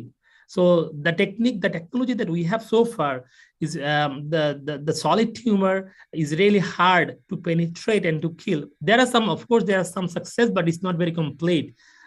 Some extent they can go and they can kill, but if you look at the complete cure, no. In solid tumor, people is still working on, and we hope that in future, inshallah, that there will be some way that people will find that we can, immunocell can go and penetrate well into the tissue, solid tissue, and they can work on. So so far, no, it's only on the blood cancer that they are successful. Okay, thank you so much for your great answer. So it's mean we have a high hope to Inshallah. Improving quality of life of cancer patient. So that's all. I think there are no more questions from participants. Okay. We want to give you a certificate for Mr. Mine, and the certificate will given by our rectors. Thank you.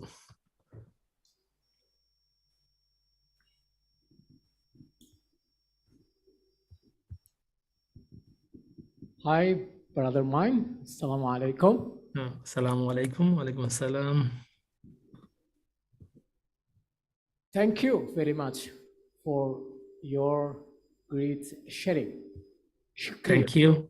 Shukriya. Thank you. So hopefully, if you have time in the future, please come to our campus in Surabaya. Thank you very much for the invitation. Inshallah, one day. Thank you, Bu Sida. Ya, terima kasih. Okay, Dr. thank you, Ms. Sklangkong. Udin. Okay, Mr. Main Udin. Actually, we have another Udin here. He's Ifuddin, head of Research and Community Service Institute of Universitas Nahdlatul Ulama Surabaya. Okay, once again, I want to big thank you to Mr. Main for joining us. Universitas Nahdlatul Ulama, my university, very much appreciated. Thank you.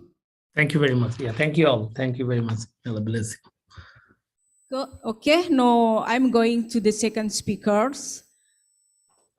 Does Professor Alison Hattens join the Zoom? Hello, Prof. Alison? Oh, okay. So Professor Alison had not joined yet the Zoom, so I'll try to go to the second speakers. He's from Taipei Medical University. She's Professor Yu Chuan Jack Lee. And I'll try to read her CV first. Prof. Lee, one of the top 2% scientists in the world, is pioneer of artificial intelligence in medicine and translational biomedical informatics. He's currently president of the International Medical Informatics Association and previously served as vice president of IMIA and president of the Asia Pacific Association for Medical Informatics. Now his position is distinguished professor at Taipei Medical University, and he's also a dermatologist, and he's also president International Medical Information Association, and he got his MD in Taipei Medical University, and he got his PhD in Medical Informatics, University of Utah School of Medicine, USA. Now, because he can join the Zoom rarely, our committee will play the video presentation of Professor Yu Chuan Jack Lee.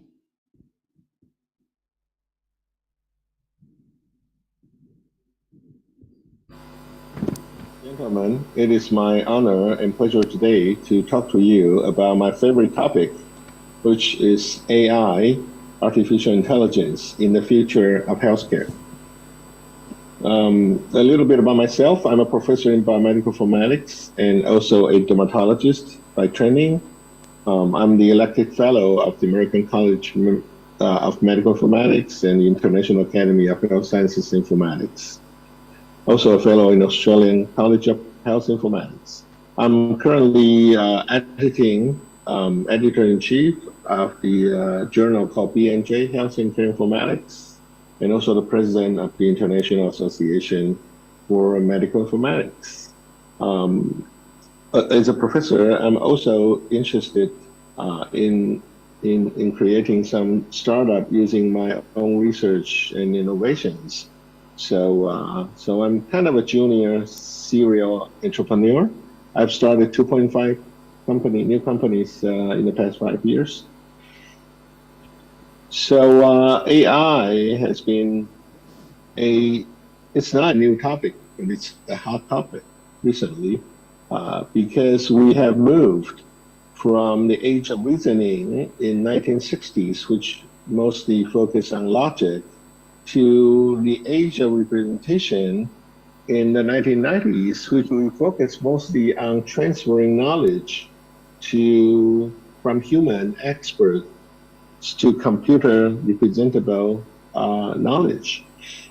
Now we're in the age of machine learning because after the internet, we have created enough data that we're able to do big data-driven machine learning and so-called autonomous learning. Some authors and scholars predicted that in about another 20, 30 years, we will enter the age of superintelligence, which you can buy a computer, like a $1,000 computer, that is equivalent to the number that has numbers of connections equivalent to a human brain. So basically, your $1,000 computer will be able to do whatever a human brain can do. So you can imagine what will happen when Amazons and Googles and these big companies, they have millions of human brain equivalent computers that's thinking for the future of humanity. What will happen? What will happen to humanity? Okay. The answer is we don't know. Okay. But 23 years is not a long time, so I guess we'll wait and see. So in the past 30, 40 years, we have learned that there is a great limitation of turning human knowledge into computer understandable knowledge, or sometimes we call it knowledge engineering. And the way that we represent knowledge is called knowledge base or knowledge representation. And it's a problem that's actually quite obvious. Now we talk about it retrospectively. When you see a picture on my right-hand side, most people will say, "Oh, it's a cat. It's not a dog." But then when asked why it's a cat, not a dog, then all the clues that you can see in this cat can actually also be found in some dogs. But when you put all the clues together, it's a cat, right? So it's sometimes it's hard to say, how to actually express your knowledge into a computer representable form, because when we look at a cat, we just know it's a cat. It's not because we see a specific place. It's not because we just see the whiskers or the color of the hair or the shape of the tail or the size of the eyes. It's just all together we feel like it's a cat, right? So it's sometimes really hard to say what you know, and then represent that into a computer. That's why it failed. The old AI actually failed quite dramatically, because when we try to convert large-scale human knowledge into a computer representable form, we mostly would not be successful, because humans cannot tell you everything they know. That's the problem. So machine learning AI has breakthrough image recognition, and image become a very, AI can actually recognize random images from any internet and give you and describe the image in an accuracy of more than 94%, which is called human parity, meaning it's as good or better than a human.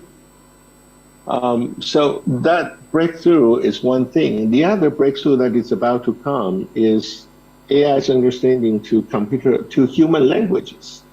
Because we know about computer language, computer knows that. But human language is full of ambiguity and uncertainty, and so it's very hard for computers, for AI to understand human language. Sometimes we also call it free text. So as you can see, because of the Open AI, a company called OpenAI, that's based in San Francisco, Elon Musk is one of the investors. They created something called GPT-3, or Generative Pre-trained Transformer 3. This transformer engine, this is a machine learning AI engine, it has digested, on my right lower corner, hundreds of billions of tokens, meaning web contents from the internet. So after reading hundreds of billions of articles of free text on the internet, the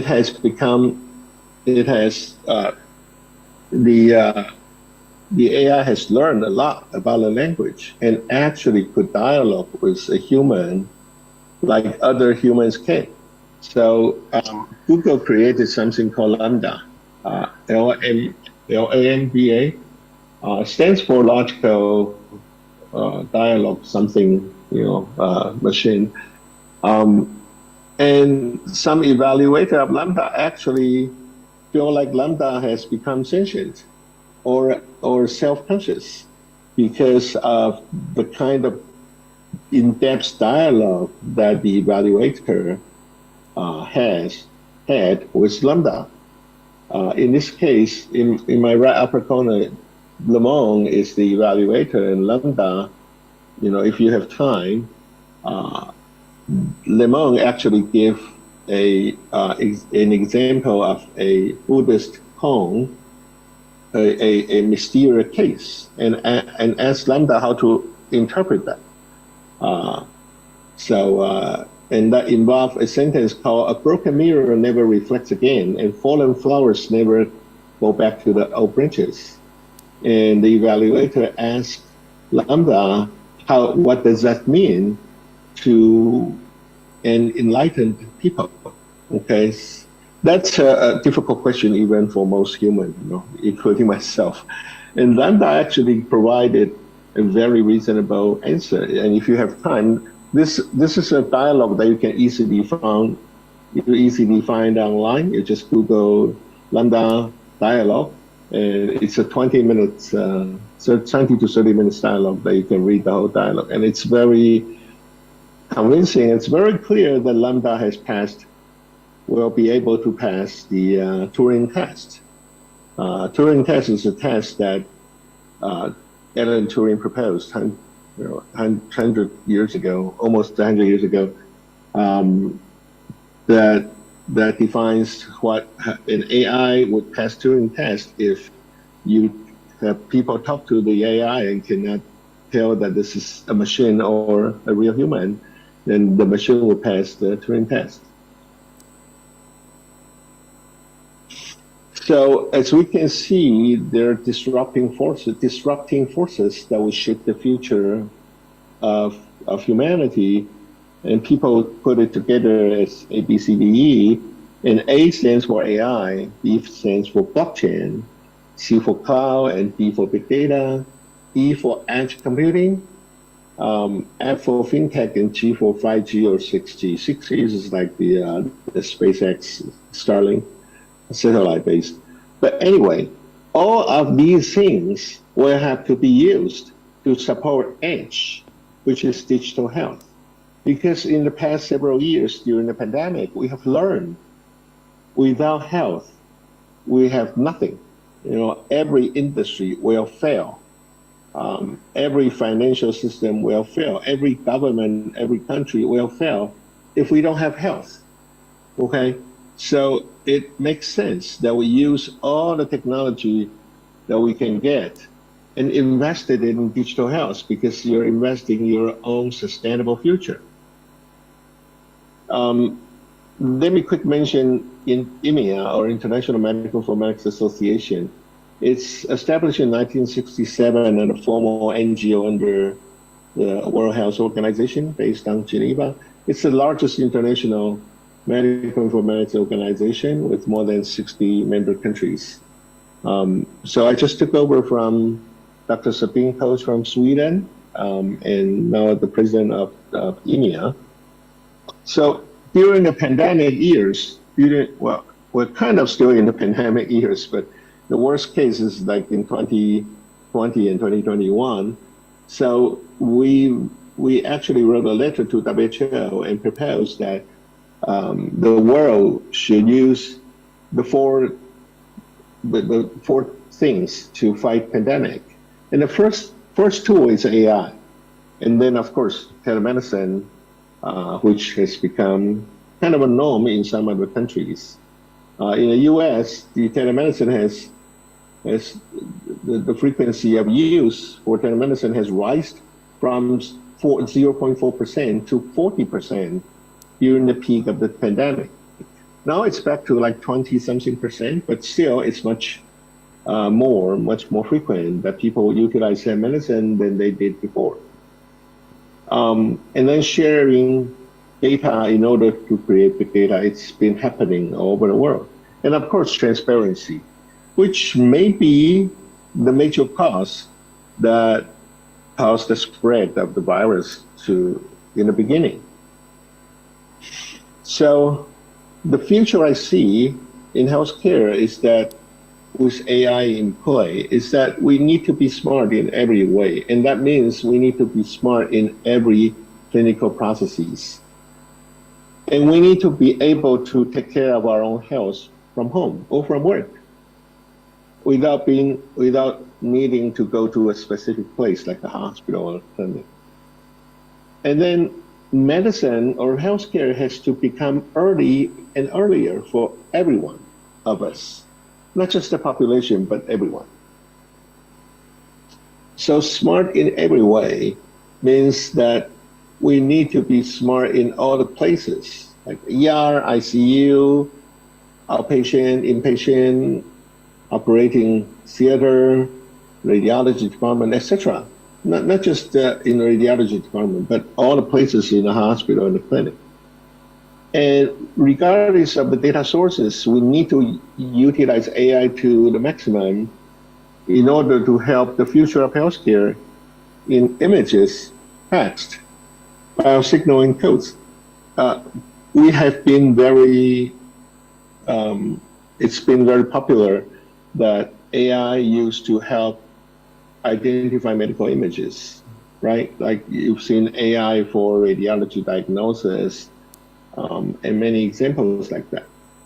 But using AI for text understanding and then use that to support medical decisions, I think that will be one of the next big things because of the advancement in terms of free text understanding. And also, biosignal, we've been using AI in biosignal for forever, but there are better machines and better, like the NVIDIA GPUs, the better machines and better flow point computation than before, and much better than before. So now we have new ways to deal with this biosignal, even from everyone on Earth. Even everyone from Earth are generating biosignals to the cloud, we can still process them. And of course, codes. Codes involve human decision already. So codes are like super data. They are very useful if we know how to deal with them. And AI provides mechanism that's much better than traditional statistics to deal with hundreds or thousands of variables, coded variables. And we also need to use AI for all the stakeholders. Currently, AI are mostly focusing on giving care providers help, like doctors, nurses, pharmacists. But we also need to use AI for patients because if we wait until patients reach the care provider, it's already a little late, right? And AI, of course, are now also used for administrators and insurers. One of the low-hanging fruit for AI in healthcare is that we need to use AI for quality and patient safety, or QPS, and also anti-burnout, meaning, we see medical professional burnout all around the world. If you go to any medical conferences, the most hot talk will be AI and burnout. Of course, it's not AI for burnout, but it's mostly AI and burnout independently. But I suggest that we need to use AI for anti-burnout. For example, if we have AI for the night shift, that will reduce a lot of burnout. So doctor can sleep at night. They don't have to stay up all night and then work right next day. So these are just some of the AI that has been approved by the FDA in the past 3 years. As you can see, if we look at a specialty, radiology is still the #1 specialty that used AI, right? And then followed by cardiology, a little bit of neurology, and ophthalmology, and hospital monitoring. But if we look at a secondary medical specialty, meaning if you use radiology images to do a cancer diagnosis, then the primary specialty is radiology, but secondary medical specialty will be oncology. So in this chart, as you can see, oncology happens to be the #1, the mostly applied specialty. and neurology and emergency medicine, and then cardiology followed by pulmonology and endocrine geriatrics, etc. Also, another trend is that most of the big companies, like those big imaging companies, GE, Philips, Siemens, they are establishing their own app stores, these software stores to accommodate new AI applications within their own platform. So this one is from GE, and also this one is from Epic. Epic happens to be the largest company in the US to provide hospital information system and electronic health record. They have about 70% of the market share, so 60 to 70% of market share in the US. And they have their own app store called App Orchard. And as you can see, there are already more than 500 applications on the App Orchard that you can choose and then use in Epic's hospital information system. One of my startups is also creating a medication using AI to detect medication error, wrong medication, and make medication prescription safer. It's called MedGuard, and it's also on the App Orchard. So a little bit more about what this startup is doing. This is called, we have a RX Prime, which is for medication error, to deal with medication error, and we have PX Prime, which is for charting error, especially missing diagnosis or omission of diagnosis. So as you can see, there are about 1.5 billion medication errors around the world every year. And we want to use AI to fight against that problem. And wrong diagnosis or charting errors and omissions actually would introduce 600 billion denials from the insurance company. And also, charting error would contribute to disrupt the continuity of care, which is also a patient safety problem. So ESOP is this company. It's short for AI Enhanced Safety of Prescription.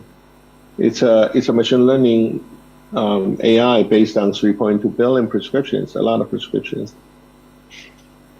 So as you can see, medication error is a big problem around the world, and I think AI can tackle this problem because it's one of the quality and patient safety problem.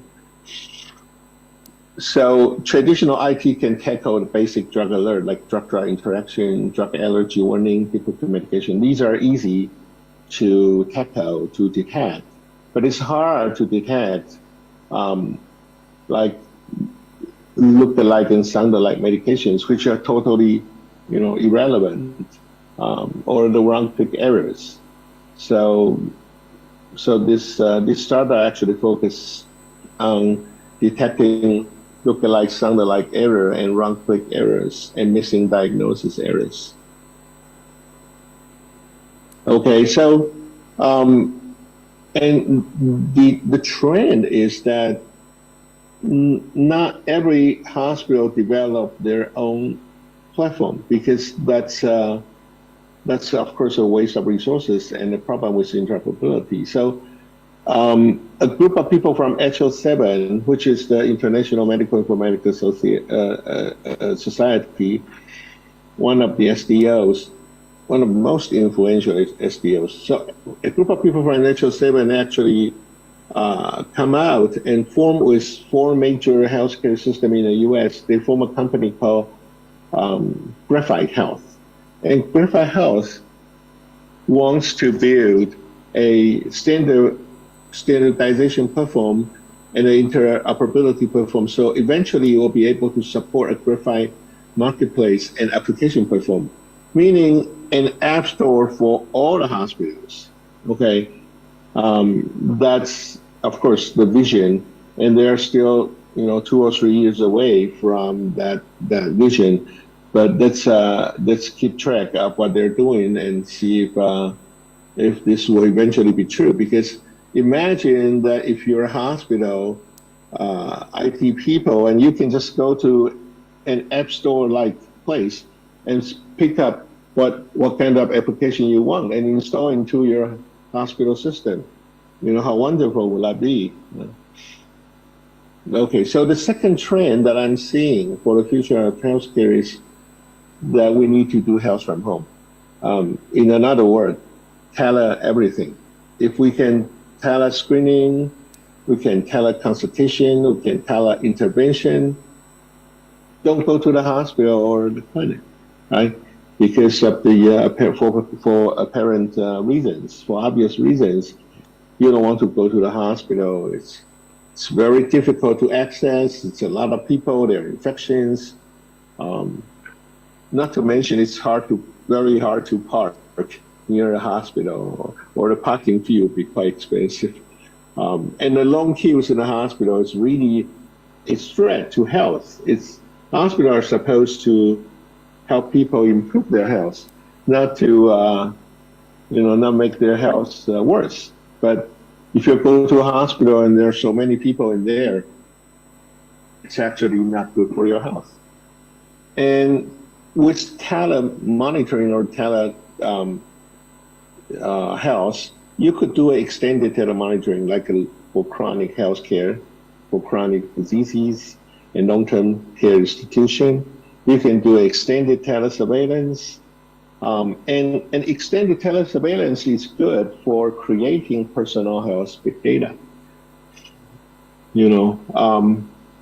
So on my right-hand side, that's actually a continuous glucose monitoring, or CGM, from the company called Abbott.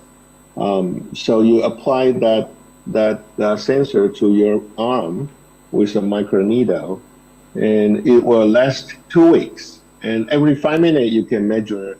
It will give you a measure of your sugar, your blood glucose. And also, a company called Loop System, called Spry Health, they have something called Loop System. It's a wearable that would actually detect multiple channel of different vital signs, like pulse oximeter.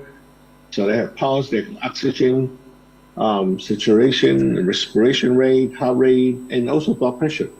So eventually we'll be able to do extended telesurveillance through very wearable devices. You don't have to put a lot of lines and sensors on your body. All you have to do is just wear something that looks like a watch, or put a patch under, on top of your arm. So of course, sometimes you can also put sensor under your skin if you want. There are people who actually embed their Tesla key under the skin, so whenever you walk to your Tesla, it will open the door. But it's important to accumulate personal big data in order to do personal predictions, because I think one of the largest value that AI can provide for medicine is to be predictive, in order to make medicine early and earlier, because we really need earlier medicine, because when you detect disease early, they're much less expensive, and the quality of life are much better, and the mortality are much lower. Everything becomes easier when you're early. Even a little earlier is better than late. For example, lung cancer are discovered. 50% of the lung cancer patients were discovered as late stage 3 or stage 4, which has a very high mortality, and the treatment were very suffering, and it's very expensive. So if we can detect all the lung cancer at earlier stage, like stage 0, stage 1, we pretty much cure all the lung cancer patients, and it's much cheaper, and there's much less suffering, and the quality of lives are better, the productivity of the patient are better, everything's better when it's early. But in order to do personal prediction and personal screening and all that, there are things that we have to do. We have to accumulate personal big data in order to really address healthy people and sub-healthy people and do a precision prevention through a accurate prediction. So that's why we wrote a paper about, with the MIT scholar, Dr. Leo Anthony Selly, about earlier medicine. I think AI-driven earlier medicine will be the future of medicine. By definition, that earlier medicine uses temporal, predictive, and proactive approach to individualize health, enabled by innovative AI modeling through longitudinal personal health big data. So it's once we start to accumulate longitudinal means temporal over time, in personal health big data, then we're able to do very accurate personal prediction. And that's when we have earlier medicine. If you're interested, you can read the paper from the journal. So as you can see, there are many, many papers that's addressing this issue already. And it's not just predicting diseases, it's also predicting the tolerance of cancer targeted therapy, predicting outcome, predicting prognosis, and things like that. There are even papers saying that if you do a CT scan on every patient that's admitted to the ICU, you can pretty much determine 80% or more than 80% of their mortality accurately. So how do you accumulate personal big data? You accumulate them through time, okay? What we did is, I'll give you some example of what we did. We used something called temporal phenomic map, and we list patients' phenotype over time and their change over time. In this case, we use drug and ICD diagnosis as their phenotype. So there are 1,500 phenotype, actually 1,600 phenotype over a period of 3 years. So if we look at that, it's in a 2-dimension map, it's like a picture. So every patient become like a picture. And then you label these picture as, oh, not having cancer and having cancer, and these are not having cancer. Once you label it, you can use machine learning, and the AI will be able to learn what kind of picture look more like that he or she is going to get cancer in the next 12 months, and what doesn't. If you want to know the detail, we published several papers on this topic on the temporal phenomic map using different examples like non-melanoma skin cancer. This one is published in JAMA Dermatology. And this is about using this temporal data, personal temporal data, to predict lung cancer. This one is to predict liver cancer or hepatocellular carcinoma, using similar approach. So if you're interested, you can check this paper out. And we look at all the top 10 cancers, and we found out that it's easier, it's more accurate to predict liver cancer, prostate cancer, and then colorectal cancer, followed by lung and oral. But even skin cancer, without the image of the skin, we can predict that 89% of them. So in our study, we use only phenotype, but that actually included medication, procedures, and diagnosis. I would call medication and diagnosis and procedure super phenotype because they are already mixed with human expert decision from the expert, because the expert determine what medication should be used for this patient. So it's kind of not just a phenotype, it's kind of a super phenotype with a lot of information in. Once we have the phenotype, we can already predict a lot of things. But if we add genotype, the gene information from individuals, exposure type, the environmental factors of this individual be exposed to, and the behavior information like from wearable devices, and microbiomic information from, for example, the gut, oral cavity, and the skin. And then we collect all these data over time, from birth to now. Then we do have a personal big data that will be able to give us prediction on almost all the diseases that we're gonna get. And the best thing is we can detect that early. If we can do it early, it's usually cheaper, better, and higher quality and much better outcome. And we can also predict other clinical events, even predict deaths if we want sometimes in the future. So I think AI will be in every corner of our healthcare, because without it, we're not able to achieve a sustainable healthcare expenditure.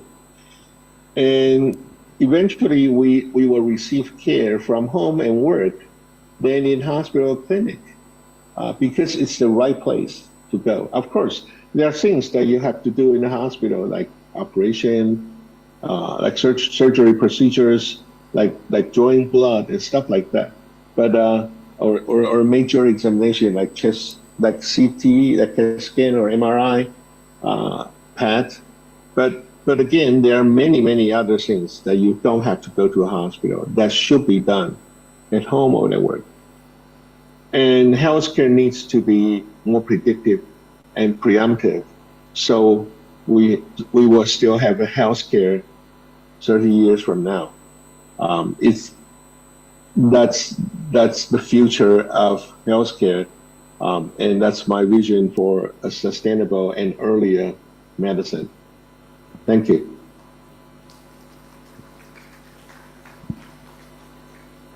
Thank you for Professor Yu Chuan Jackley for the great presentation about artificial intelligence, but there is no Q&A session for this speaker.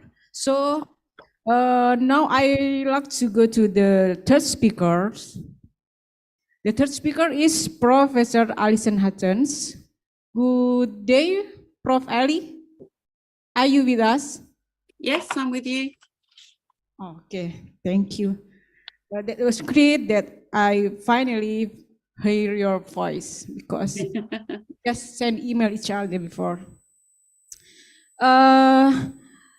Today, Prof. Ali will talk about supporting Australian nursing during disruptive events. And before Prof. Ali presented the talks, I will try to read your profile first.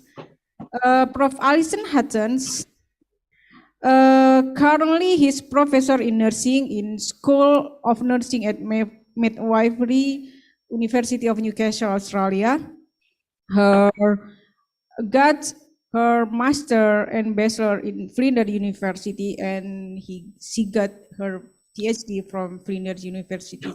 So you really do like Flinders University. So she got another awards, some awards, just like South Australian Nursing Excellence Awards in Clinical Research Innovations, Flinders University Teaching and Learning Awards, and the 4 Executive Fellowship, Johns Hopkins School of Nursing USA, and South Australian Safe Community Awards for keeping young people safe and healthy at Schoolies Festival. And he also got Australian Postgraduate Award. And when I noticed the curriculum vitae, I found out that Prof. Ali has 109 papers, so it's quite big. So now, Prof. Ali, please, now it's your turn. Okay, so would you like me to share your screen? My screen, I mean, and next time I'll also send across a small bio, so it's a lot easier for you than sharing my CV. So I'm sorry about that. I should have thought of that. It's okay. Now let me get my presentation up. And thank you so much for the kind introduction. So what I'm going to talk about today, hang on, here it is supporting Australian nurses during disruptive events. So during disasters. Can everybody see the screen? Is that working? How's that? Is that working? Should see some flowers. See it clearly. Yep, fantastic. Okay. And even though this is an Australian study, I do believe that many of the nurses or health professionals in the room today will feel the same way as many of these nurses.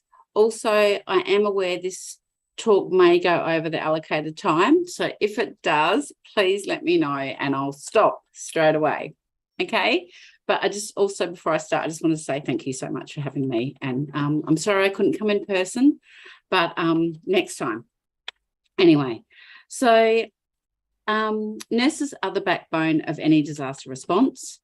The nursing profession must be always equipped to deliver high quality, person-centred and expert care and clinical governance during times of crisis, such as natural disasters, pandemics and epidemics. And these are collectively known now as disruptive events. So today I will talk about the impact of disruptive events in Australia between 2019 and 2021 on the nursing profession.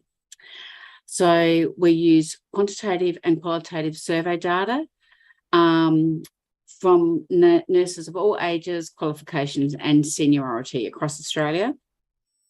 Nurses detailed the impact of natural disasters, the COVID-19 pandemic and climate change on their personal and professional lives, while proposing both small, micro and macro level reforms to ensure that Australia is better informed in the future.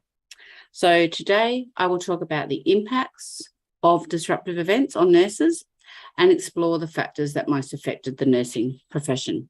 And these did include inadequate staffing, lack of preparedness, poor leadership and communication.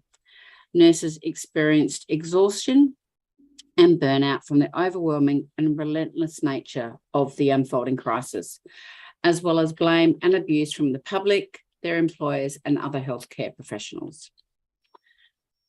So the disruptive events of 2019-21 have had a devastating impact on many nurses across Australia. Nurses have reported countless horror stories of fear and uncertainty, violence and abuse, as well as grief, loss and hope and isolation from loved ones. So the aim of this study was to draw upon their collective wisdom and expertise across the country to provide a new, better prepared and more sustainable vision for future disruptive events. So as we all know, the world is suffering from climate change, and the WHO declared climate change the biggest threat to human health in the 21st century, as way back as 2015. Australia is already seeing the disruptive impacts of climate change, not just through a rise in bushfires, floods, droughts, storms, etc., but other increasingly frequent and more extreme weather events. For instance, heat waves are more frequent, they last longer and they kill more people, especially in those vulnerable populations such as older people, children, Indigenous people, those living in rural and remote areas, and those with pre-existing chronic conditions. So I just realised I was hoping in my head to have a pointer, and where I'm placed on the slide is probably it's over Newcastle, where I come from, doesn't matter. But you can see in the red, there's a little N. Anyway, that's Newcastle. I don't know if you can see it. Oh, I can see that you can see it. Sorry, on the slide. So that sits within New South Wales. So in 2019, 2020, bushfires began in New South Wales, and by January had ravaged all of that state, went down into Victoria, which is the state below, and then into our capital territory. But by the end of May 2020, every state in Australia was being ravaged by bushfires. 34 people lost their lives, over 17 million hectares of land was burnt, and over 4,000 homes were destroyed. And the total property loss and damages was about 103 billion. Sorry, I can't wrap my words around. So I think, oh, sorry, I've gone ahead. So we all know about the COVID-19 pandemic. It was first recorded in Wuhan in China in December 2019, and it quickly shut down the city, but not before it had spread throughout China and the neighbouring region. And in March 2020, the World Health Organization officially declared a global pandemic as infections and diseases rose exponentially across the world. And then in October 2020, the International Council of Nurses, that governs all of us in nursing, confirmed that even by that time, not even a year, over 1,500 nurses had died from the virus. while caring for others in the line of fire. And that's a tragedy. Back to Australia. In February 2020, there were severe flood warnings for the vast area of the New South Wales coast, including Sydney. The Sydney metropolitan area received its highest rainfall in 300 years, leaving over 1 million homes without power and requiring hundreds of people to be rescued. And in this past year, in 2022, this cycle has continued, with the same towns and the same cities being ravaged by floods 3 or 4 times this year. So nurses have really felt the effect of those disruptive events. So as you can see from the slide, we surveyed 314 people. These nurses spanned across age groups, but over half of them were aged between 55 and 74. And this actually reflects the ageing workforce in Australia, and I'm sure it's similar for you in Indonesia. We have an ageing workforce. Our young nurses don't stay for as long as they used to, and so the average age of our nurses are quite old. And then after that, we had 15% between 35 and 44, and the next between 25 and 34. In regards to gender and occupation, 87% of nurses were female, with 11% of male, and that follows male nurses' demographics across the world. And after that, we had enrolled nurses, and then nursing students, and a few retired nurses. Most of the nurses who completed our survey had a bachelor's degree or had some kind of hospital training. So that was 46%. And then in regards to areas of practice, most of our nurses were practiced in the metropolitan area, so in the cities, 46%. And then we had about 5% in the green there is for people that said that they were working in quite a few different areas, and next to that, 3% in regards to were remote. So then we also, once we asked the nurses about who they were and where they worked, etc., we also asked them what disasters they had been affected by, and we asked them to tick more than one. And as you can see from the graph, the majority of nurses are saying that they were affected by the COVID-19 pandemic, and that's 300 out of 314. So that's the majority, then followed by bushfires, floods, drought, etc. Sorry, let me have a cup of tea. So now we get to the personal impacts of these nurses. So around 2/3 of all the participants were impacted by fatigue and burnout. So that was like nearly 70%. Half by uncertainty and confusion, so that was 50%, and 1/3 by fear for themselves and for the safety of their families. Most nurses reported being mentally ill and distressed, and they had their own health problems, and they were also suffering from a lack of financial security. So this weighed heavily on all these nurses. Nurses also reported that they felt that their employment was insecure, that during the COVID pandemic, they also may have had a death in the family, or a friend of theirs may have died. Smaller numbers reported inability to afford childcare, while others reported domestic and family violence during the pandemic.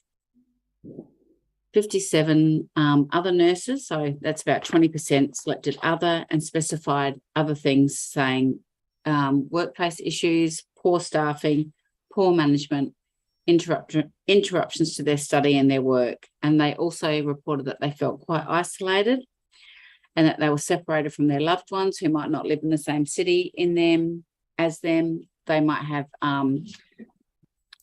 relatives overseas that they couldn't contact, so they felt quite isolated and quite anxious. In regards to professional challenges, respondents said that they were affected by they were quite confused around the government and their mandates. We had a lot of problems with PPE in Australia, which will come up later. There's also a lack of training or preparation in emergency response, and also a lack of training and support in infection prevention and control. There were inadequate medical supplies, so there were no masks, there weren't enough PPE for people. I know there was a shortage all around the world, but it just shows that even a high-income country like Australia wasn't prepared for the pandemic. Nurses felt that they were blamed by the public for their place of employment not doing enough, and also they felt blamed for spreading the COVID-19 virus. 27% of nurses said that there was poor leadership, poor management and communication. There were issues around staffing and a lack of respect for nursing and the nursing profession. So we then asked nurses what was their most needed support mechanism, what they would have liked to have seen, what kind of support they would have liked during the pandemic. And unsurprisingly, most people said that they wanted clearer communication from the state and local governments. And while over a third wanted more professional development, and they wanted greater mental health support for themselves and for their co-workers. Other nurses stated that they would have liked more financial support for themselves, and other people wanted more affordable childcare or healthcare for themselves, because of course to work they had to also get some childcare or financial support. And then next, we then asked nurses whether or not they felt recognised for their work during the COVID pandemic. And unfortunately, the majority of them, so 70%, said no. And that was really sad to hear. And I think what we've found more and more in Australia is COVID has exacerbated the problems within the nursing profession in Australia. So it's been, it's been dreadful for nurses, I think. In regards to staffing, I'll now move on to our more qualitative data. Nurses were saying they were forced to work overtime, sometimes unpaid. They were constantly asked to work double shifts. That's still happening now, and I'm sure it's still happening in Indonesia. And sometimes even have been asked to cancel leave, cancel doctor's appointments. It has not been good. So one nurse says forced overtime, denied annual leave. And she said, even though I worked 4 days a week and was contracted for part-time employment for 2 days a week. And then she has also said that she'd only have 10 days off in 2 years. Another person has said we were unable to take leave for 12 months, very short-staffed and overworked, unable to see family, unable to leave the community for any type of break. We were stretched to the limit with staffing. Nurses were redeployed to run health hotels, hotlines, swabbing, and our concerns for skeleton staff in the hospitals were ignored. So the few nurses that were then left behind took on the role of several other nurses. And even before the COVID pandemic, Australian nursing workforce was facing an impending shortage. However, what has happened now with nurses being redeployed, the people that are left in the larger system are trying to fill in the holes and the gaps. And a quote that I haven't included on the screen is a lady saying, in my 20 years of nursing, I've always loved my profession, but after 2 years of this with no leave, unclear directives, short staffs, long hours, I don't enjoy my work anymore. And that's really sad to hear. In regards to preparedness, nurses were disappointed by the lack of preparation, both in terms of equipment, such as the PPE, but also in regards to strategies, hospital strategies and mitigation plans. This study actually found that the COVID pandemic has contributed to low morale associated with workplace difficulties, burnouts, and other emotional issues. So in regards to PPE, nurses working in primary and community care reported inadequate supply and provision of PPE. Also fit testing of masks and the practicalities of working in a non-acute care setting. So research suggests inadequate supply and training in the correct use of PPE can further compound nurses' anxiety and distress when used in surge workforce during an epidemic. And one of the quotes here that someone has said is, if we are being fit tested for masks, then we need to have the appropriate mask. So people were being fit tested, but then the hospital didn't have the appropriate mask. So they're saying, don't waste everybody's time and just tick the box and saying it's done, and there's only one type of mask available. And so those working in acute care reported poor understanding of supply issues and protocols in their workplaces. The hospital I worked at thought they had N95 masks, but they weren't sure. The infection control team didn't know the mask needed a fit test. They had no protocols in place and were unwilling to work towards getting appropriate PPE or education. So in regards to strategy, nurses reported being surprised by the clear lack of a plan or applications of lessons learned overseas, where the COVID pandemic had already taken hold. So it was quite late in Australia. It was like late 2020 when it really started to take hold. And this is particularly troubling considering evidence-based Australian frameworks to prepare the healthcare systems for pandemics have been available for the past 10 years, actually even longer, I think. But while COVID differed markedly from previous pandemics in terms of transmissibility and reproduction rate, the relevance of these plans were not guaranteed, but key steps could have been taken, in particular in regards to domestic supply chains and stockpiling of PPE and medical equipment. So nurses have said, why was there no plan in place? There are disaster plans. Why not pandemic? This started in late 2019, and Europe and Asia were living examples of what was coming. I am gobsmacked, which is a word for surprised, that a country like Australia was not prepared. Likewise, nurses noted the inability to learn from other epidemics, losing my voice, such as annual influenza season. So, and I do believe this is actually quite true. The current pandemic handbook needs a major revision before the next epidemic occurs. There should have been adequate PPE from day one. Influenza occurs every year and hits the health system hard. Many of the COVID-19 lessons could be applied to the annual influenza season. And I agree with that.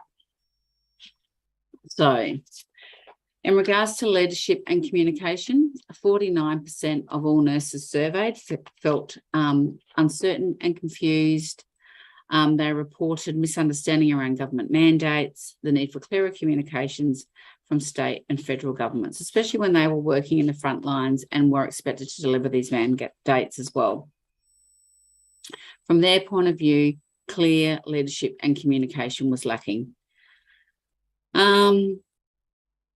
So poor direction and messaging meant that many nurses felt abandoned by the systems that were actually meant to support them. So nurses came up with some suggestions in regards to how they could be supported.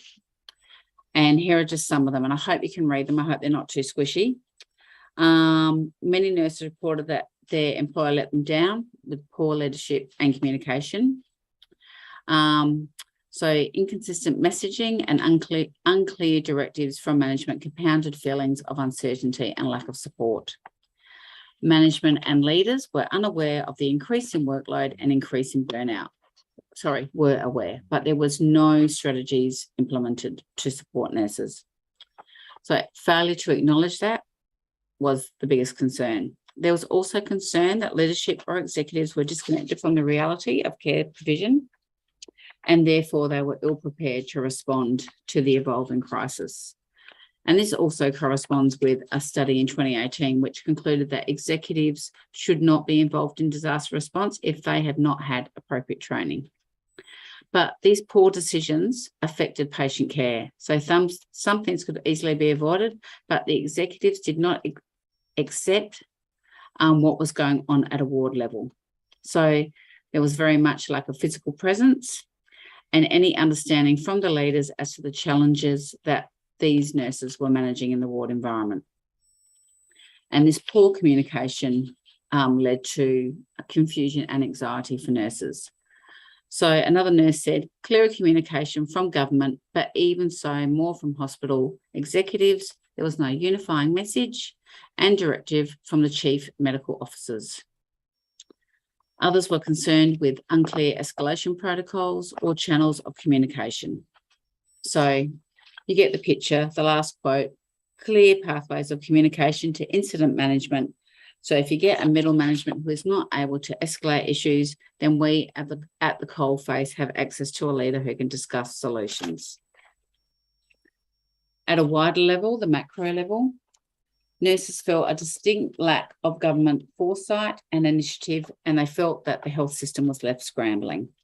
The government is far too restrictive. Being proactive and anticipating these challenges in the future will ensure the health system is much better placed to support the community and deliver needed healthcare services quickly and efficiently. More broadly, nurses felt confused, disappointed and angry at the inability for state and federal governments to steer the community through various crises. And I'm not sure if what it was like for you during COVID, but our government, federal government, did not always agree with our state government. So it did cause a little bit of confusion. So that's what this quote's all about. Complete lack of leadership from federal government has led to mixed messages, slow vaccine rollout, lack of cohesion and cooperation between states, and no new quarantine facility built. Some nurses believed a national rather than a state-based response to the COVID pandemic would have provided much needed clarity and consistency. COVID or any other pandemic situation should have been a federal response and not state-by-state responses. This would have ensured governance and avoided states that do not respond well, due to their decisions, than blaming other states or the federal government.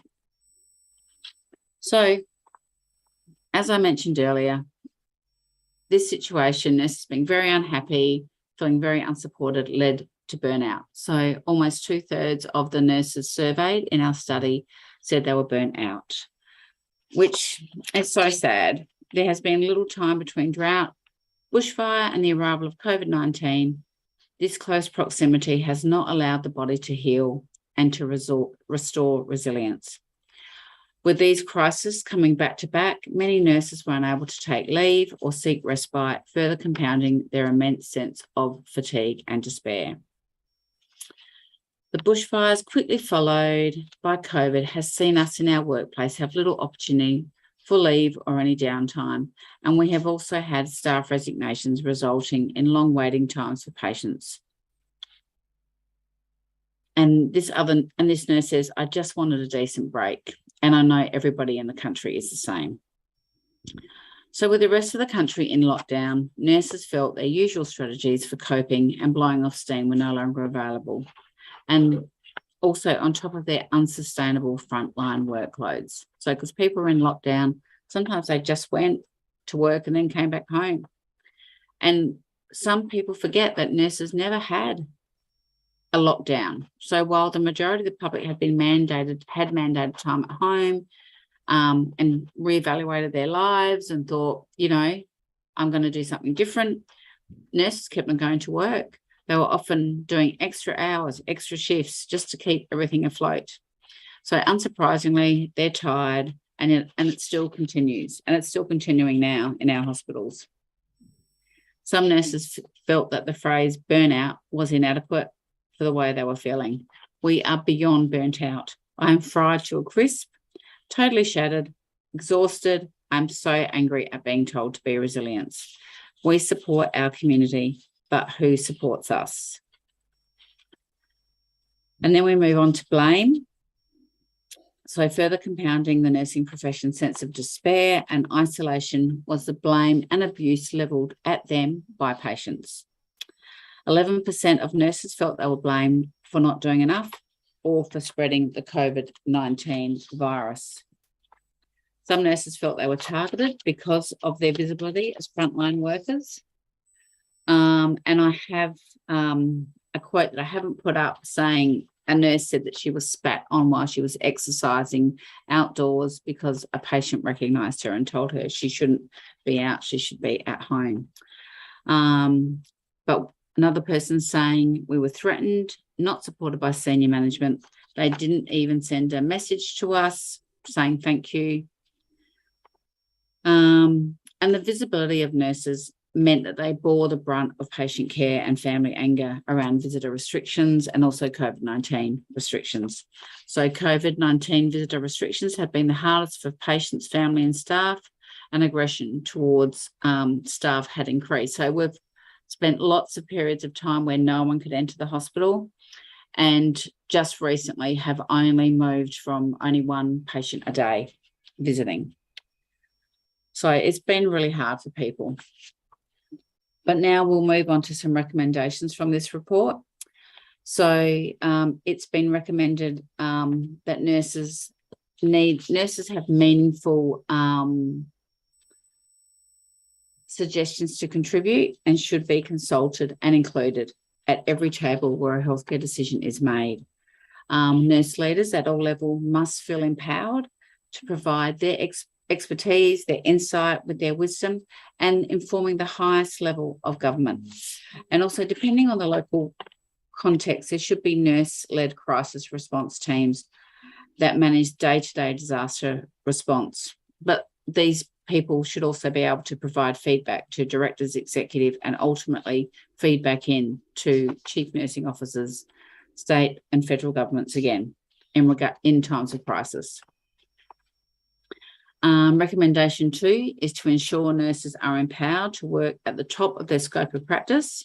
So to fully optimise the nursing workforce with nurses of every specialisation at every stage of career development, to support them in doing that, to provide flexible, evidence-based and value-based funding models, to support nurses, to do further study and the roll-on effect as they can provide safe and high-quality care, and also improve conditions for nurses, such as adequate staffing, professional parity of wages, remuneration, relevant training and professional development, including disaster preparedness. Also critical thinking, physical, mental health, wellbeing support, and more meaningful action to reduce occupational violence and stress against nurses. Recommendation 3, recognition and acknowledgement of the critical role nurses play in providing expert professional care in their communities, and as well as their sacrifice for their time. This will ensure that nurses feel seen, listened to and valued, and leave them much more willing to persevere even in the face of disaster and tragedy. So I'm going to conclude now. So this report has drawn upon the wisdom and expertise of 314 nurses in Australia. It is really clear for nurses in Australia that the COVID-19 pandemic, coupled with the bushfires and the flooding, has posed great challenges for nurses. The relentless and overwhelming nature of these disasters were compounded by overwork, overstaff, understaffing, blame, lack of preparation, poor leadership and poor communication at both the organisational level and also the governmental level. Unfortunately, the testimonies from our Australian nurses have painted a really bleak picture. They're burnt out, stretched to their limits, and they've lost their passion for the profession, which is devastating. Also, as evidenced by this survey, the nursing workforce in Australia is ageing, and meanwhile, our younger nurses, our graduate nurses, receive a poor amount of support, and there are not as many career pathways for them as there used to be. So they are also forced to work overtime, often underpaid, and they are leaving the profession in droves. So nurses desperately need a break, can't keep doing this forever. But they are forced to cancel their leave and miss out on precious times with their loved ones. But I do believe, I like to be positive, I do believe that this picture doesn't need to be this bleak, that Australian nurses are in the best position to propose practical systemic reforms to better support the nursing profession in managing looming disruptive events. Enhanced leadership at all levels of planning, preparation, decision-making, communication and evaluation will ensure that there is a nursing voice, a greater acknowledgement of the value that nurses bring and the sacrifices they make to their community. I think will also strengthen nurses' commitment in tackling further crises. But we also need structural reform. We need reforms that prioritise a nursing workforce through improved entitlements and conditions, as well as better workforce planning and distribution to shore up a more robust nursing workforce. And we also need to provide nurses with a support system and also training to ensure that they're adequately prepared, listened to in times of need. So I think I'm going to stop there. Again, I thank you so much for having me and happy to answer any questions, and I'll stop sharing my screen. Thank you. Thank you so much, Prof. Ali. That was a good presentation about how nurses in Australia reacted to disruptive events like a bushfire, COVID pandemic, and flooding. A similar situation with Indonesia because we have a bushfire, COVID pandemic, flooding, and now we have inflation. Yeah. Maybe for your information, the conference held by hybrid, so some participants at Zoom and some participants in this auditorium. So maybe there's a question from participants. Please raise your hands and say your names. Okay, we got one question from the participant. Please stand up and say your name, please. Okay, thank you for the opportunity. I am Safra Asfar. First of all, I'm not a person work in medical industry, but I have a question. It's already 2022.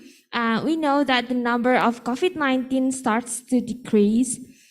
So my question is, the situation there, especially for the nurses, got better? If yes, how? Is it because the government and the management system, or by the people itself? So Indonesia maybe can learn from Australia. Thank you. Thank you so much for your question. You've got a few questions in there, so I'm trying to think the best way to. I think at the moment hospitals are still quite stretched. In Australia, we don't wear masks in the community anymore. We wear them still in the hospital setting. And we have had quite a rough flu season. We still have understaffing with nurses. We still don't have enough nurses. We're still not retaining them. So we haven't solved that problem. I think what the pandemic has shown, regardless of whether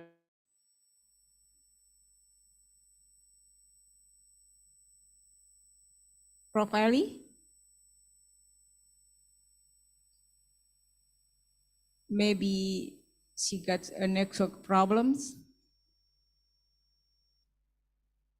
Prof. Ali, are you with us?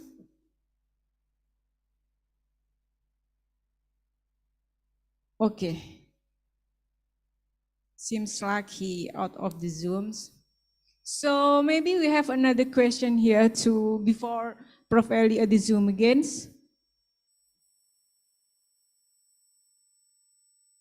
Prof. Ali?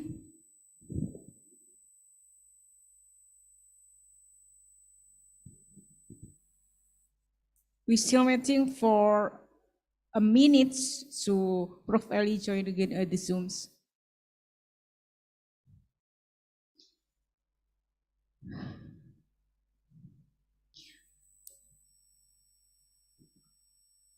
I talk about a good topic from what Prof. Yuan exactly presented about A1 in healthcare. Maybe one day LPPM or Research and Community Service Institute of Universitas Nahdlatul Ulama have another conference, especially topic for A1 in healthcare, because it's so interesting topic to talk about the future about healthcare professional system. Prof. Eli? Okay. So if Prof. Eli doesn't join the Zoom again, does it mean that we have to come to the end of the discussions committee?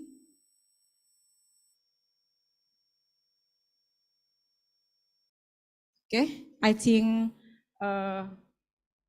finally we come to the end of the discussions. Thank you for the participant for being a wonderful participant today. And personally, I would like to thank you very much for Muhammad Main Udin PhD, Prof. Yu Chuanli, and Prof. Alison Hassan for joining us. We, Universitas Nahdlatul Ulama Surabaya, very much appreciate it. And see you next time on another discussion, on another conference. Wassalamualaikum warahmatullahi wabarakatuh.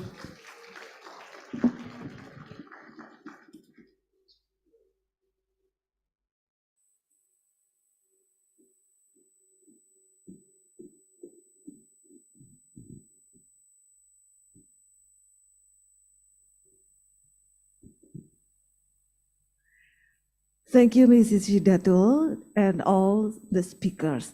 Ladies and gentlemen, the next session for attendees, please have a break for prayer and lunch. Before we end this session, we would like to inform you the following points. Please be noted that lunch break is 60 minutes. We will back at 1 p.m. and oral presentation will be ready in the CBT room, 7th floor, and the breakout room. Please join and enter the room. We remind for tomorrow morning, we will have the second symposium start at 7 a.m. Okay, have a nice day and thank you.